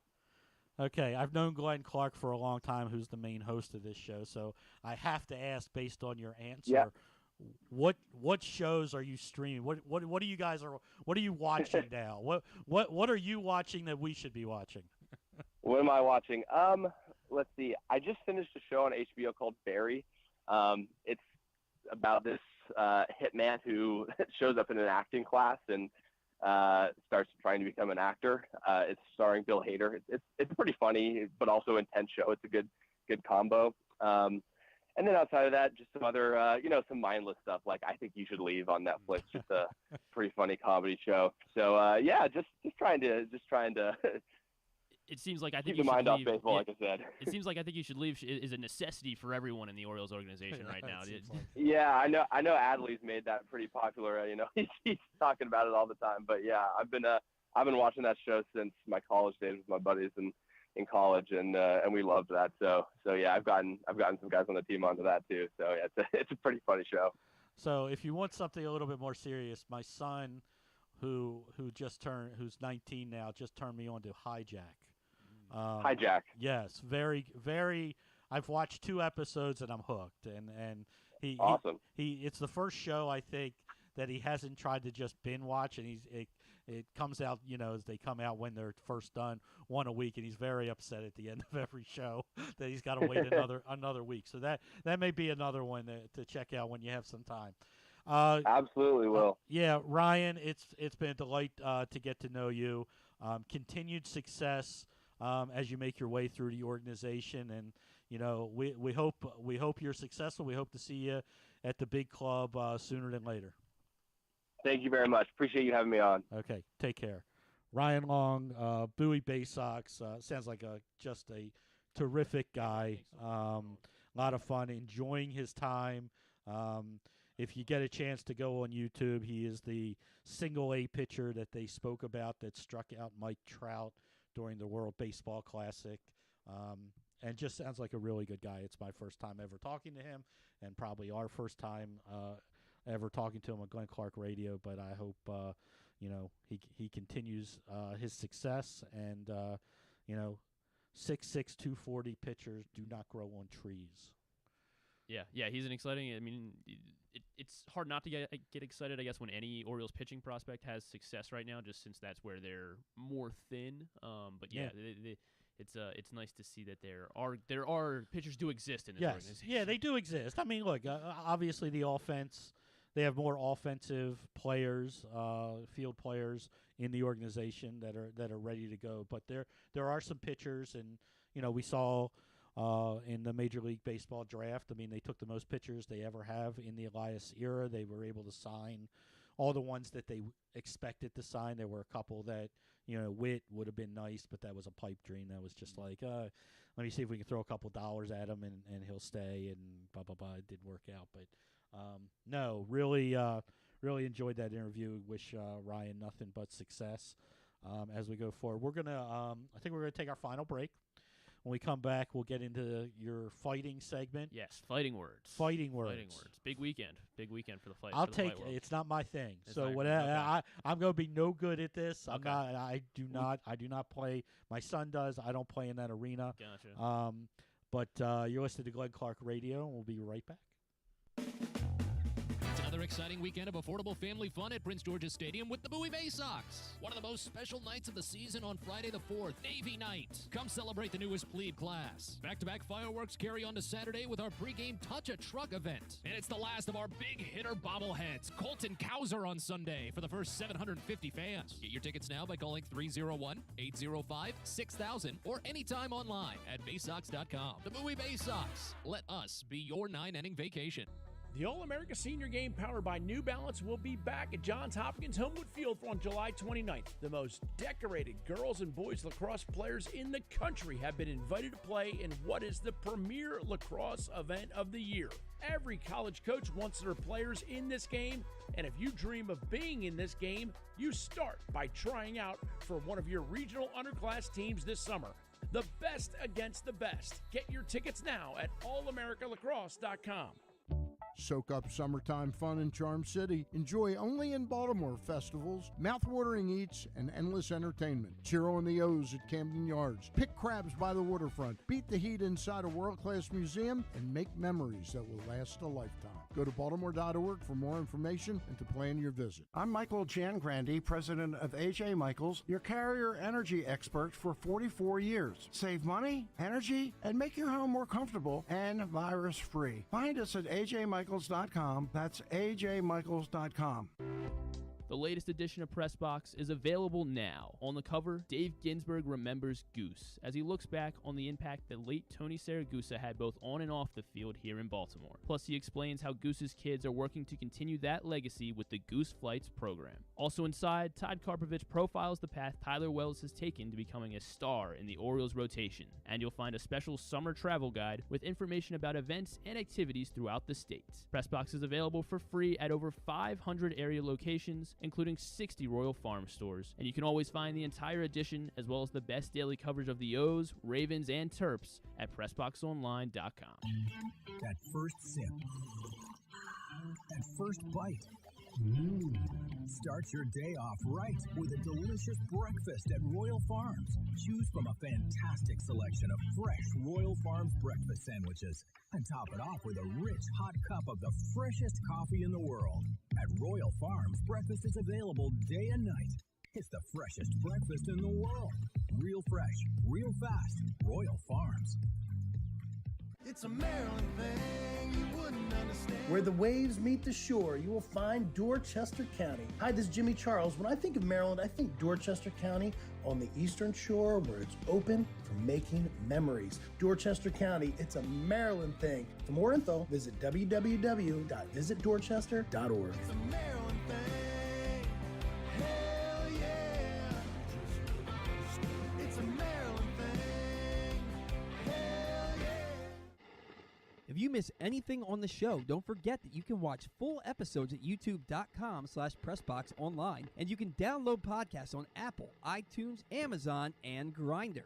Wait, did I say Grindr? I don't think that you would find it on Grindr. Not that I know what's on Grindr or anything, I swear. On second thought, you know what? I don't care what you think. Here's Glenn. KZ in for Glenn today. Tomorrow you will have the one, the only Stan the Fan Charles in the big chair. By the way, the Toyota Tacoma comes in a range of models and trim lines. You can choose the perfect Tacoma to reflect your unique personality and driving habits. Check out buyatoyota.com for deals on new Tacomas from your local area Toyota dealer today. We got over there. All right, I got our intro song. You got your intro song? It's Fighting Words with Griffin Bass. That's right, it is Fighting Words with yours truly and my special co-host Ken Zalis for this week of Fighting Words. It's a pretty big week in the fight game. A massive boxing fight this weekend. Errol Spence and Terrence Crawford are going against each other, both undefeated, the top two ranked welterweights in the world. They'll be fighting for the WBO welterweight belts. Terrence Crawford, he is the favorite and he is the current champ. So Errol Spence will be challenging him. He's a minus 155 favorite. Spence coming in about plus 125 is the underdog. And for boxing fans, this is a big one because it's kind of the first time. I mean, Glenn kind of gives me a lot of flack when we're doing this because they're just the boxing cards that I mentioned are kind of the ones that aren't really necessarily the big ones. Like I'm talking about like Jake Paul sometimes, and then Francis Ngannou going over into the boxing world. And Glenn doesn't like those because it kind of taints the boxing, the game of boxing a little bit. Puts more eyes on the product. That's what I try to say. I mean, you know, there are undercards to those. Yeah, there are exactly. I'm really conflicted about those cards, but this one is legit. Like this is a legit fight. This fight is going to be some of the best boxing that you'll probably see all year. So yeah, Spence and Crawford. That fight's going to be really exciting. I think Spence was a former Olympian. Yeah, Errol Spence was a former Olympian. Fought for the U.S. in the 2012 Olympics, and they're both undefeated. Again, I mean, and both knockout artists. I think it's going to be a really good one. I think it will probably go the distance. Just I think they're both too technical, and when it gets there, it's really. I mean, I'm going to lean. I'm going to lean Terrence Crawford since he's been there before and he's just the current champ. It takes a convincing performance to dethrone a champ, especially when it goes to the scorecards. So I'm going to lead Terrence Crawford that fight, that's Showtime pay-per-view this Saturday. I believe the main card starts at 8 p.m. I should have had that pulled up and double-checked. But then in the UFC, big card for the UFC as well. Another pay-per-view for the UFC. And it feels like they just had a pay-per-view, you'd be right because this is the second pay-per-view of the month for the UFC. And so, Ken, you said you're not a big fight fan, right? I'm not. Yeah. My son has gotten into UFC, and he purchases the fights from time to time. But I'm not. You could name 1,000 names, and I maybe know 2 of them. Which one is it? You know Conor McGregor. I know Conor McGregor. And I know John Jones. No, John Jones. All right. John Jones, I think he'll be fighting before the end of the year. Yeah, those are it. Those may be it. This week, so this is an interesting card because there's no actual title fight up for grabs. They're doing the BMF belts. So this is the baddest MFer. Oh, it's okay. It's kind of a dumb made-up thing. So there's not really anything at stake, which is why it's kind of a weird card, but it's still going to be a really good fight. The headliner is Dustin Poirier and Justin Gaethje. These are lightweights. Lightweight is the best division in all of the UFC. It's the deepest that they have. Their best fighters are there. And so the BMF belts will be up for grabs between Dustin Poirier and Justin Gaethje. And it should be, I mean, on paper, this is going to be fight of the year, and I think it's going to live up to the hype. Like, it's going to be, we're trying to make KZ a fight fan. Stick it out. Stay up with your son this weekend. It's really late. They don't go. They don't go off until it'll like only midnight. be like it'll only be like 12:30. Yeah, but that's a young man's game. If there is a fight though that is going to make you a fan of the sport though, I think it's this one. I mean, these guys are going to rock 'em, sock 'em robots, like literally. Like these guys are just gonna stand in the pocket and swing at each other, and it's tough to see this one going the distance just because they both hit so hard. It'd be 5 rounds, 25 minutes. It's tough to see it going the distance. But if it does, I'm leaning Dustin Poirier. Poirier is similar to the Spence Crawford fight, minus 150 favorite. And Justin Gaethje is a plus 125 underdog. I'm leaning Poirier. I'm gonna go with Glenn likes me to give out a little bit of a betting advice or tidbit, if you will. I'm gonna go Poirier with my. This is the bet I always like to make when we get to these championship fights. Even though this is technically not a championship, but it's still a 5-rounder. I like Dustin Poirier to win in round 4, 5, or by decision. So that means he can get a finish in the 4th or 5th round, or if it goes to decision, that he wins. So I like Poirier to get it done that way. But either way, I mean, this is it's going to be an exciting fight. Whoever wins should get the next crack at Islam Makhachev, who is the lightweight champion at the moment. And then up and down the card, it's just it's guys that are kind of on a downturn, but not really like notable names. There's Stephen Wonderboy Thompson. He's another guy that if we're trying to make new fans out of Ken Zalis, this is a guy to watch. He'll be the third fight from the top. Wonderboy takes on Michel Pereira. I like Wonderboy in that one as well to get a decision win. He is just one of the best kickboxers, one of the best strikers in the world, and I like him to keep Pereira away at range. And then Alex Pereira, who is the former middleweight champ, is moving up to light heavyweight, so that's 205 pounds from 185. He's got one of the best left hooks that we've really ever seen in the UFC, and he's going against Jan Blachowicz, who is also a former champion. So we got two former champs going against each other at light heavyweights. Light heavyweight's very interesting right now because there's no champion. There's been no champ because Jamal Hill had to vacate the belt. He was the interim champ. Then he got injured. The champ from last summer got injured as well. So this should have been the interim belt, but I think I don't know if both guys just didn't want to go 5 rounds, or the UFC just is waiting for something else to happen. But this is good. That'll be a good one as well. Tony Ferguson fights. Unfortunately, he's kind of on his way out. He was one of the most exciting fighters for a while during his prime, but he's kind of on his way out. He goes against Bobby Green. It's going to be a tough fight for him. It may be a retirement fight, if you will, as he's been on his way out. And Derek Lewis, this is the guy who knocks everybody out. He's the heavyweight. He is on the undercard, so this is one of the free fights you can get. Oh, I see. Free? Yeah. So that means they're on around 8, so I can watch that. Yes, this one should probably be around 9 o'clock-ish. But Derek Lewis, he's the guy, I don't know if you remember this one, he knocked out this Russian fighter in like the last 10 seconds of the fight, and then Joe Rogan was interviewing him after the fight, and he took his shorts off, and he was like, and Joe Rogan was like, "Why'd you take your pants off, Derek?" And he was like, my balls were hot. And everybody fell in love with him. And plus, he just knocks people out. So Derek Lewis, he is an underdog, though, which I find very surprising just because of his ability to get a knockout at seemingly any point in the fight. I like Derek Lewis, even at a plus 190 underdog. But yeah, good fights this weekend in the boxing world and the UFC world. So definitely go check those out. I like Poirier round 4, 5 by decision. And I like Terrence Crawford to get a decision victory as well in the boxing world. Only other thing, I guess, is we're just trying to figure out what could potentially be next for Gervonta Tank Davis. There's thought that the winner of this fight, these guys are heavier than Tank, but there's thought that they can try to meet in the middle somewhere between Earl Spence and Terrence Crawford, so maybe he could fight the winner of that, make some sort of super fight. There is a Japanese boxer who actually won earlier this week. I am not going to get his name right, but he's an exciting fighter as well. He's another guy who's a little bit heavier than Tank, but it's a lot easier to. You could always see Tank moving up in weight potentially to make one of these super fights. His name is Naoya Inoue. Sure. And he beat Stephen Crawford. Nobody will know if you're right or wrong. Yeah, and he beat Stephen Crawford earlier this week. So that could be another fight. We're just trying to figure out what could be next for Tank. Obviously, with the legal stuff looming as well, it's hard to predict the future there. But this is a big weekend for real fight fans. There's none of the Jake Paul, none of the Francis Ngannou boxing stuff.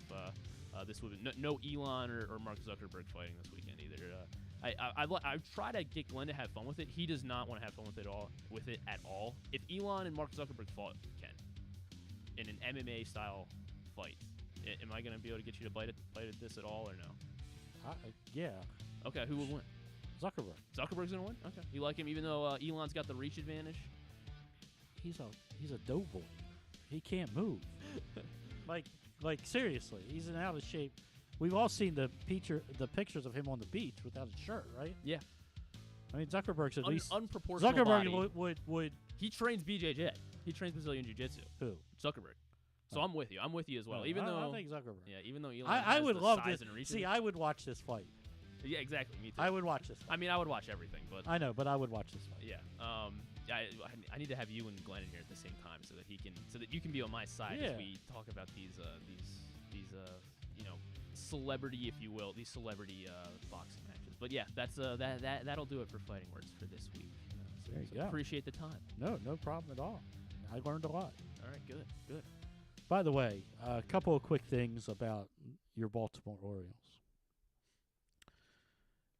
In their last 13 games, they have only played opponents that have a record of 500 or better. They're 8-5. Just do that. That's all you got to do. Yeah. Teams that be better than 500 against the good teams. Beat the teams you're supposed to beat the rest of the way. You'll be fine. Everybody relax. Good team. And it unfortunately doesn't get any easier. It doesn't, but they're not. Look, and I'll be honest. The team that I'm scared of the most, and I'm glad we're almost done with them because we played is Toronto. Yeah. Like Toronto to me has the best lineup in baseball. They've just underperformed, and the pitchers that they thought that they hadn't worked out before, but supposedly they're coming back. They've been better. Don't let that team get hot. But I believe the Orioles have already won the season series against them, right? Let me double check. I think they've already, because they played them a lot. I think they have after the Yankees. That sweep definitely helped. Orioles record versus. I thought this next homestand was the last of them, but maybe I'm wrong. But yeah, they're the team I don't want to play. I just they offensively they scare me. Not so much worried about the Yankees, although the Red Sox just swept the Braves, which came out of nowhere because the Braves were playing so well. Yeah. But I mean, and the Orioles have played well against the East, so I'm not too concerned. Yeah, the Orioles are 5-1 against the Blue Jays. So what do they have left? So 6. left. So they have 7 games left. Yeah, they have 4. So they have 4 next week, and then Toronto. So then they got 3. Yeah, Toronto comes here at the end of. So August. to win the season series, they need 2. Mm-hmm. Okay, go 500, go 4-3 in those. Yeah, you're done. You're good. Yeah, you're good. What else you want to talk about? What else do you do on Thursdays? We we can start wrapping it up. Was there anything we're else we're at 12:01. Yeah, it's been a full show. It has. We can start. Did you want to do any more recap of the Netherlands U.S. game? Look, you gotta use your bench. Lynn Williams needs to play. I don't understand, but I mean, hopefully at some point, Rose Lavelle can play 90 minutes. She's just. They have nobody else like her, and the team just plays better. They'll be fine. They'll beat Portugal. It'll come down to goal differential. The good part is the way Vietnam plays. I don't think anybody's going to score 5-6 goals against them. I think they just lost. Portugal beat them 2-0 yesterday. I don't know. Yeah, 2-0. So they just sit behind the ball. They're just happy to be there. Sit behind the ball. The Netherlands, I'll tell you what the Netherlands, and the one thing I did say that was correct is the Netherlands tired with the legs of the United States. I just wish Lynn Williams, who's a dynamic forward, would have come on for Morgan at some point as maybe the last 20 minutes to give even more pressure than they were over. But I mean they outshot them by a large margin. I think they outplayed them. But to tie a top 10 team in this round, that's fine. We have to remember that back in 15, was it 15 or 19? Can't remember which one, but they did tie Sweden in their second game in play, and then they came back and beat Sweden, in the final, and so it all works out. I'm not worried about it. He's just got to use his bench more than he has, because you're going to need those legs. I mean, the possession 56-44, but the shots were 18-5. Yeah. I mean, it just corners were 11-1. That's dominant. That's dominant. Offensively, that is dominant. The Netherlands didn't want to go forward, and they only had 5 crosses. I just think that they just can't find the net. I mean, 18 shots is a ton of shots. Mm-hmm. How important is it for them to win the group? I mean, it's important in the fact that you get an easier path, because if you win the group, you're playing a number 2 team from another group. Now it depends which group they're matched up with, and I don't pretend to know exactly how it breaks down because it's all predetermined. But it's obviously an easier path. I mean, you could, if you lose the group, but come in second. If you come in second, huge upset today with Nigeria beating Australia, so that kind of helps. But you could face a Spain team, you could face a Brazil team, a Sweden team, Germany potentially a lot sooner than you want to by that. But if they could go, I'm going to say if they can go out and have against Portugal, have a 2-0, 3-0 win, I think that gets them through on goal differential, because they do have a 2-goal lead. So, Netherlands really has to pour it on Vietnam, and Vietnam just doesn't allow that. Yeah. I mean, Vietnam's lost 3-0 in the United States, 2-0. They just sit behind the ball, they counter, and the Netherlands didn't look to me like they're really interested in going forward that much. Very technically sound, very well possess the ball. They play 3 in the back. Goalie's got to pressure their goalie. Their goalie was little bit shaky with some of with her feet a little bit. But I don't think if you're a United States women's soccer fan, or even moderately, I don't think you can be that disappointed. They totally outplayed the Netherlands in the second half. They just couldn't get a ball to go in the net. So. Leads me to my first tidbit. The U.S. women's national team, they trail in a Women's World Cup for the first time. They trailed in a match for the first time since July of 2011. Wow. When in their quarterfinal against Brazil. Yeah. And then, of course, that year, who won it all that year? Can you remember? 2011. France? It was not France. No. It was Japan.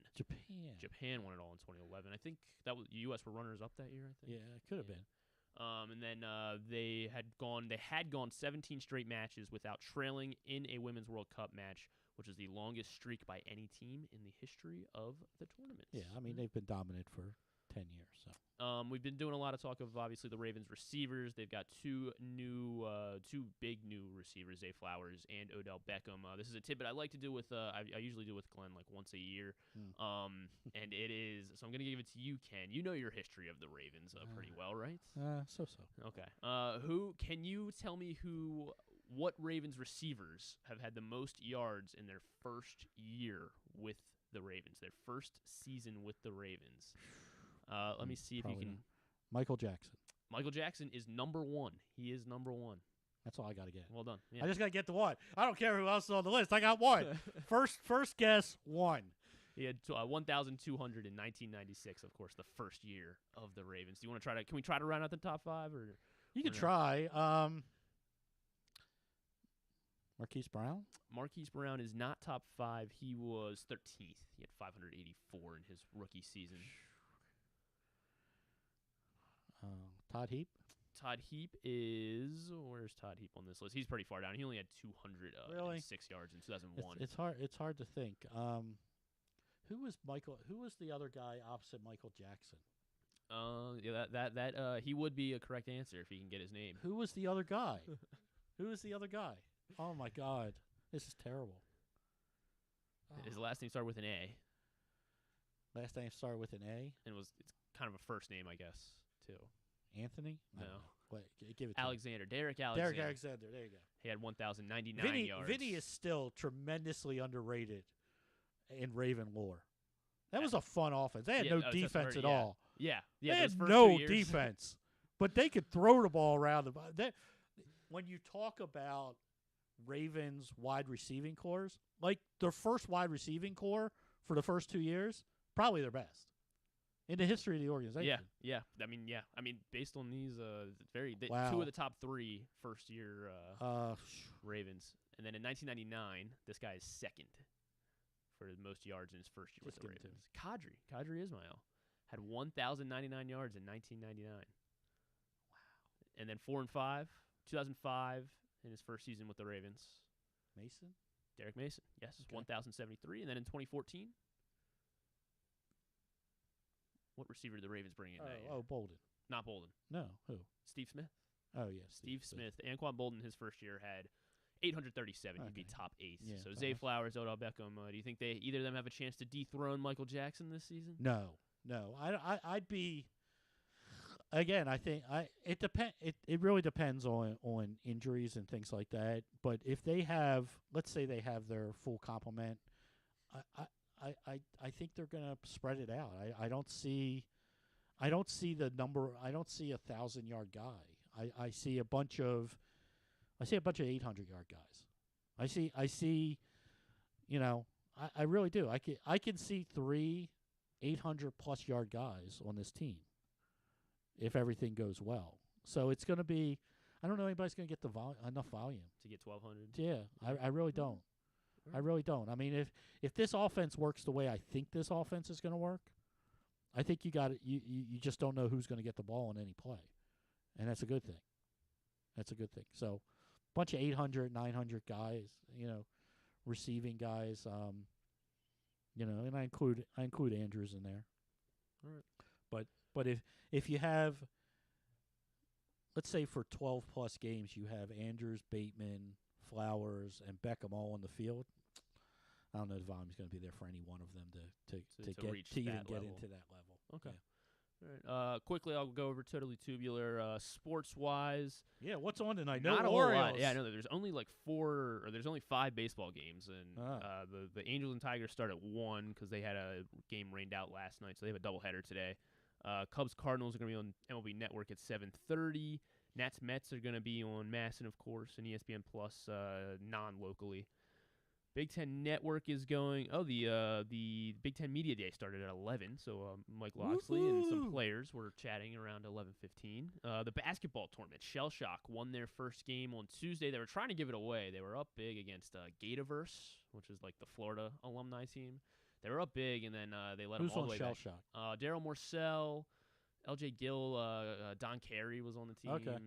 There's some guys. DeMonte Dodd. Okay. Yeah, so they got some names. It's fun. It's good basketball. It's fun. I've always enjoyed the tournament. Yeah, they play at 6 o'clock tonight in their regional semifinals. Okay. So if they win this one, they play the Gutter Cats. I'm not even sure which cats they are. Yeah, which cats they are. Yeah. World Cup at 8 o'clock. Argentina, South Africa. And then for the rest of the sports, Indiana Fever, LA Sparks, that's at 3:30 on NBA TV. There's Impact Wrestling on AX, I guess Axis is what it's called. If anybody gets that. Yeah, Impact it's Wrestling. It's not on my cable package. The Senior British Open round 1 is on right now on the Golf Channel, and then the PGA 3M opening round starts at 4 o'clock also on the Golf Channel. Yes. Non-sports for you, new episode of What We Do in the Shadows on FX. Big one for you, Ken. The Kardashians season 3 finale.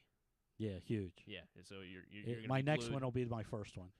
That'll be on Hulu. Zoe 102, new movie on Paramount Plus. This is Zoe 102. Yeah, Is this from the Disney? No, this is from like the Nickelodeon of the Nickelodeon show Zoe 101. Right, I know the Zoe 101. I thought it was Disney, but it was Yeah, Nickelodeon. it's Nickelodeon. Who is the same girl? Yeah, back? same girl. It's Jamie Lynn Spears. Jamie as Lynn Zoe. Spears. Yeah, and she's just 30 years old now, and and it's just That's it, what- it that's looks pretty. what- It looks yeah, pretty fun for that's a lot what we. of the Zoe That's 101 what they do fans. now. Yeah. They bring back the old people. And then this show looks pretty good on Peacock. It's called Twisted Metal. This is the series premiere. Anthony Mackie is in it, and he stars as John Doe in this. So Twisted Metal was like a PlayStation game. Uh-huh. I never played it. I've never even heard of it. But the show looks pretty funny. It's like a post-apocalyptic kind of funny dark comedy video game esque show. Sounds Twisted Metal interesting. on Peacock. Yeah.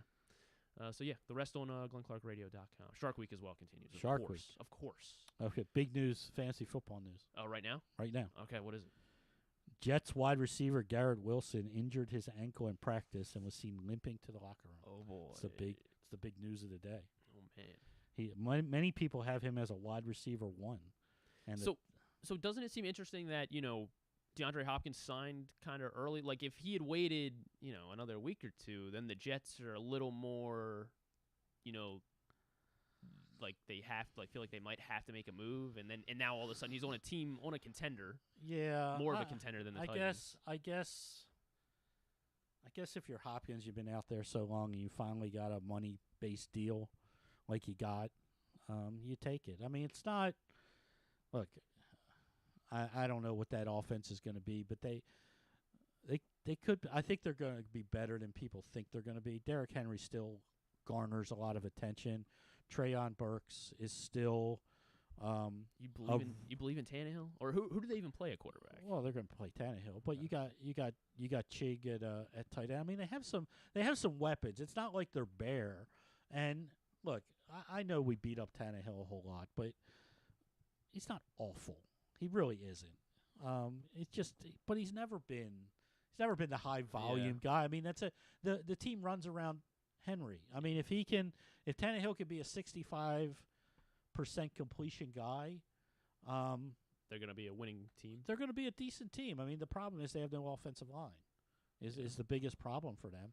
The defense is okay. I mean, they're in the right division. Let's put it that way. I mean, who knows who comes out of that division? Very honestly, got to be Jacksonville, right? I mean, you say that. I mean, you say that, but as good as everybody thinks they were last year, were they really that good?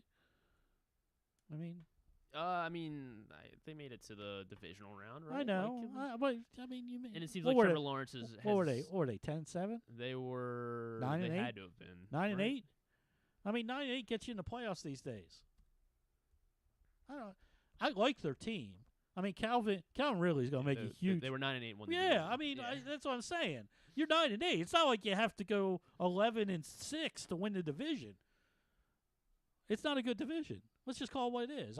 Yes, Jacksonville on paper, they have a lot of talent. They look like the best team in that division. They're minus 155 to win the division. But they were 9-8 last year. Yeah. Well, they got a full season of Calvin Ridley. Calvin Ridley is certainly going to help. Yeah, Trevor Lawrence in a full season with Doug Peterson. I think it's all going to help. I think again, offensively, I like that team. I like some of the pieces they have. I think I'm making that bet right now. Actually, it's a good bet. Parlay them with someone else and get some plus odds and go for it. Lions to win the NFC North. I love the Lions to plus win the 155. NFC. Really, they are the favorite. That is the best. I love the Lions. Look, the defense came along last year. I love everything about the Lions. I'm all in on the Lions, 100%. Jameson Williams will come back week 7. You want to try to guess who the NFC South favorite is?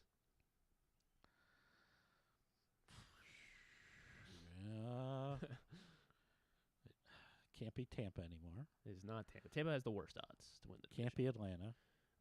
It is not Atlanta. Would it be New Orleans? It is New Orleans, plus 130 to win the division. I mean that's a crap. Does Carolina feel like a good they're plus 360? Rookie quarterback. Traded away their top receiver. Traded away their top running back. They got a lot of questions. Defense was okay. Yeah, I mean, New Orleans is the best of the worst there, and I don't know how good they are. I don't think they'll be good. I mean, I don't really think Derek Carr's a very good quarterback, so I don't. Well, he's never won. I would never. I mean, he's never don't won. trust him at all. He can sling it a little bit. If Mike Thomas is healthy, I guess they've got a. They'll be competitive offensively. I'm not running down that rabbit hole this year. If he's healthy, God bless. Kamara's 28. He's on the wrong side of the world now. He may still be suspended by the NFL. Who knows? You never know with the NFL the way they suspend people and when they do it and how they do it and all that fun stuff. So I'd probably stay away from that bet. It wouldn't. I'll say this right now, it wouldn't shock me if the Atlanta Falcons won that division. I like Devin Ritter just looks so bad to me. Yeah, but he's got pieces now. That's going to be a very Tennessean type team behind Bijan. They'll run the ball a lot. Run the ball a lot, and people forget how good Algier was last year. I know Robinson. Yeah, again, he's the starter, and he looks like one of those generational running backs. Algier was really good last year, so they could run it a lot. Who they just drafted? They drafted. Who did they draft? You still got Pitts there. You still got Drake London there. Cordell Patterson's still hanging around. It's not a bad offensive team. They drafted Bijan. Yeah. Sorry. Yeah. I don't know why I forgot. I don't know. Maybe I didn't say the name loud enough. Wouldn't shock me. Wouldn't shock me. Yeah. I just don't think Desmond Ritter is a very good quarterback at all. They need to figure out how to get the ball to Drake London and Kyle Pitts because I think they're both really good. Yeah. But again, people are going to respect that running game.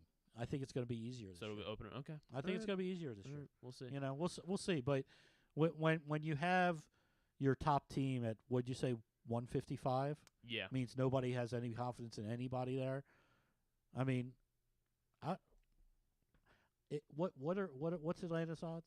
Atlanta's plus 210. Plus 210. I'm going to double my money. I'm going to put some money on them. Okay. All right. Why not? I like Jacksonville a lot. That's my pick. And then I guess we both like the Lions plus 155. Sounds like a good parlay, the three of them. The three of them. Yeah, maybe. It's probably plus 700. This is a betting segment now. I'm going to guess that's plus 700. Put it together real quick. Yeah. Lions, Falcons, Jags. Oh my, plus 1,200. I got to place that one today. I'm going to place that one. I'm going to place it. That's what I'm going to do. And do it at PressBoxOnline.com/offers if everyone else already. Well, yes. everyone else. Everyone else, if you haven't done it, that's a free bet. Yeah, that's a free bet. Go do it. Plus 1,200, can't bet it. Can't beat that. Go now. No. Go now. Go to DraftKings or Caesars. Go to one of them. Pick one. They're all good. I should have brought it up yesterday. Do we need to figure out a time to do the thing that you tweeted at me and Glenn about, the Mountain Dew hot dogs? It was fake. Yeah, well, I can figure out what. So what? I'll just boil them in Mountain Dew, right? I don't know. I saw. I see these things. We all see them, and I just point them out to Glenn because Glenn likes to eat crazy crap. So that'll be our first side bet, I guess, of the season. I think there's a Skittles mustard thing that we have to try. That, and I'll say this again because I've said this about many things. It doesn't sound awful. Yellow mustard is good. Is it like going to be sugary? It's going to be sugary mustard. Oh, that doesn't sound right. That doesn't sound terrible. That doesn't sound right. Like candied bacon on an M&M? On a Skittle? People have done bacon M&Ms? I don't know. Oh, it sounds good. I wouldn't want to do that either. Put some Old Bay on it. We're there. We're in Maryland. I think I'm going to say it. I said that. What did I say this last year with the chili? With the chili, yeah, I guess. I said from the beginning. I said I'm sorry. This doesn't sound awful, and it wasn't. And I don't think but mustard. I mean, the mustard.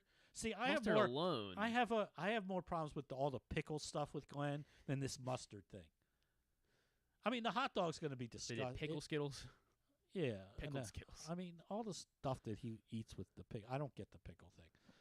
I enjoy pickles too, but yeah. I mean, I like a pickle. Glenn I don't takes like it extreme, yeah. Yeah, he takes it to a new level, and all the stuff he's been tweeting about with the different things. It's like all these different Oreos that they sell in other countries. That why they can't do it here, I don't know. But the Skittle thing doesn't sound disgusting to me. I disagree. I disagree. I guess maybe we'll find out one day. The hot dog, the Mountain Dew hot dog. I mean, I don't see it. I mean, I'm not a big Mountain Dew person to begin with.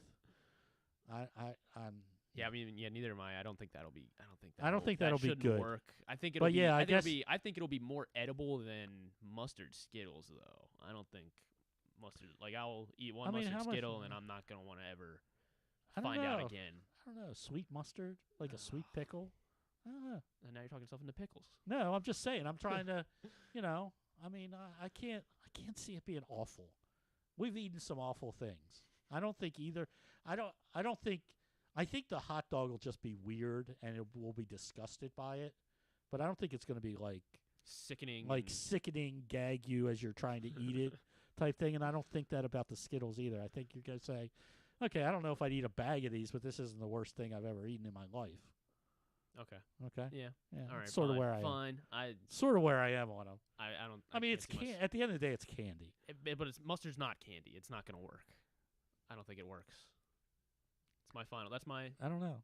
I mean, we could just do it on our own and just bag a bag of Snickers and dip them in mustard and eat them. I guess. I mean, we don't have to find the bag. Yeah, that's fair. All right. Well, thanks for filling in, KZ. No problem. And, always enjoyable. Tomorrow's gonna be Stan's gonna be here with me. Yep. I think we're gonna talk to Mike Devereaux, preview the Yankee series. We'll stop at Norfolk to talk to Daz Cameron. Yeah, and then stuff and things, as we like to say. Stuff and things. Yeah. Okay. Well, I'm KZ. He's Griffin. You've been listening to Glenn Clark Radio Show. Duke sucks. Ohio State sucks too. I'm sorry. It's just habit. Ohio State sucks too. Everybody have a good day.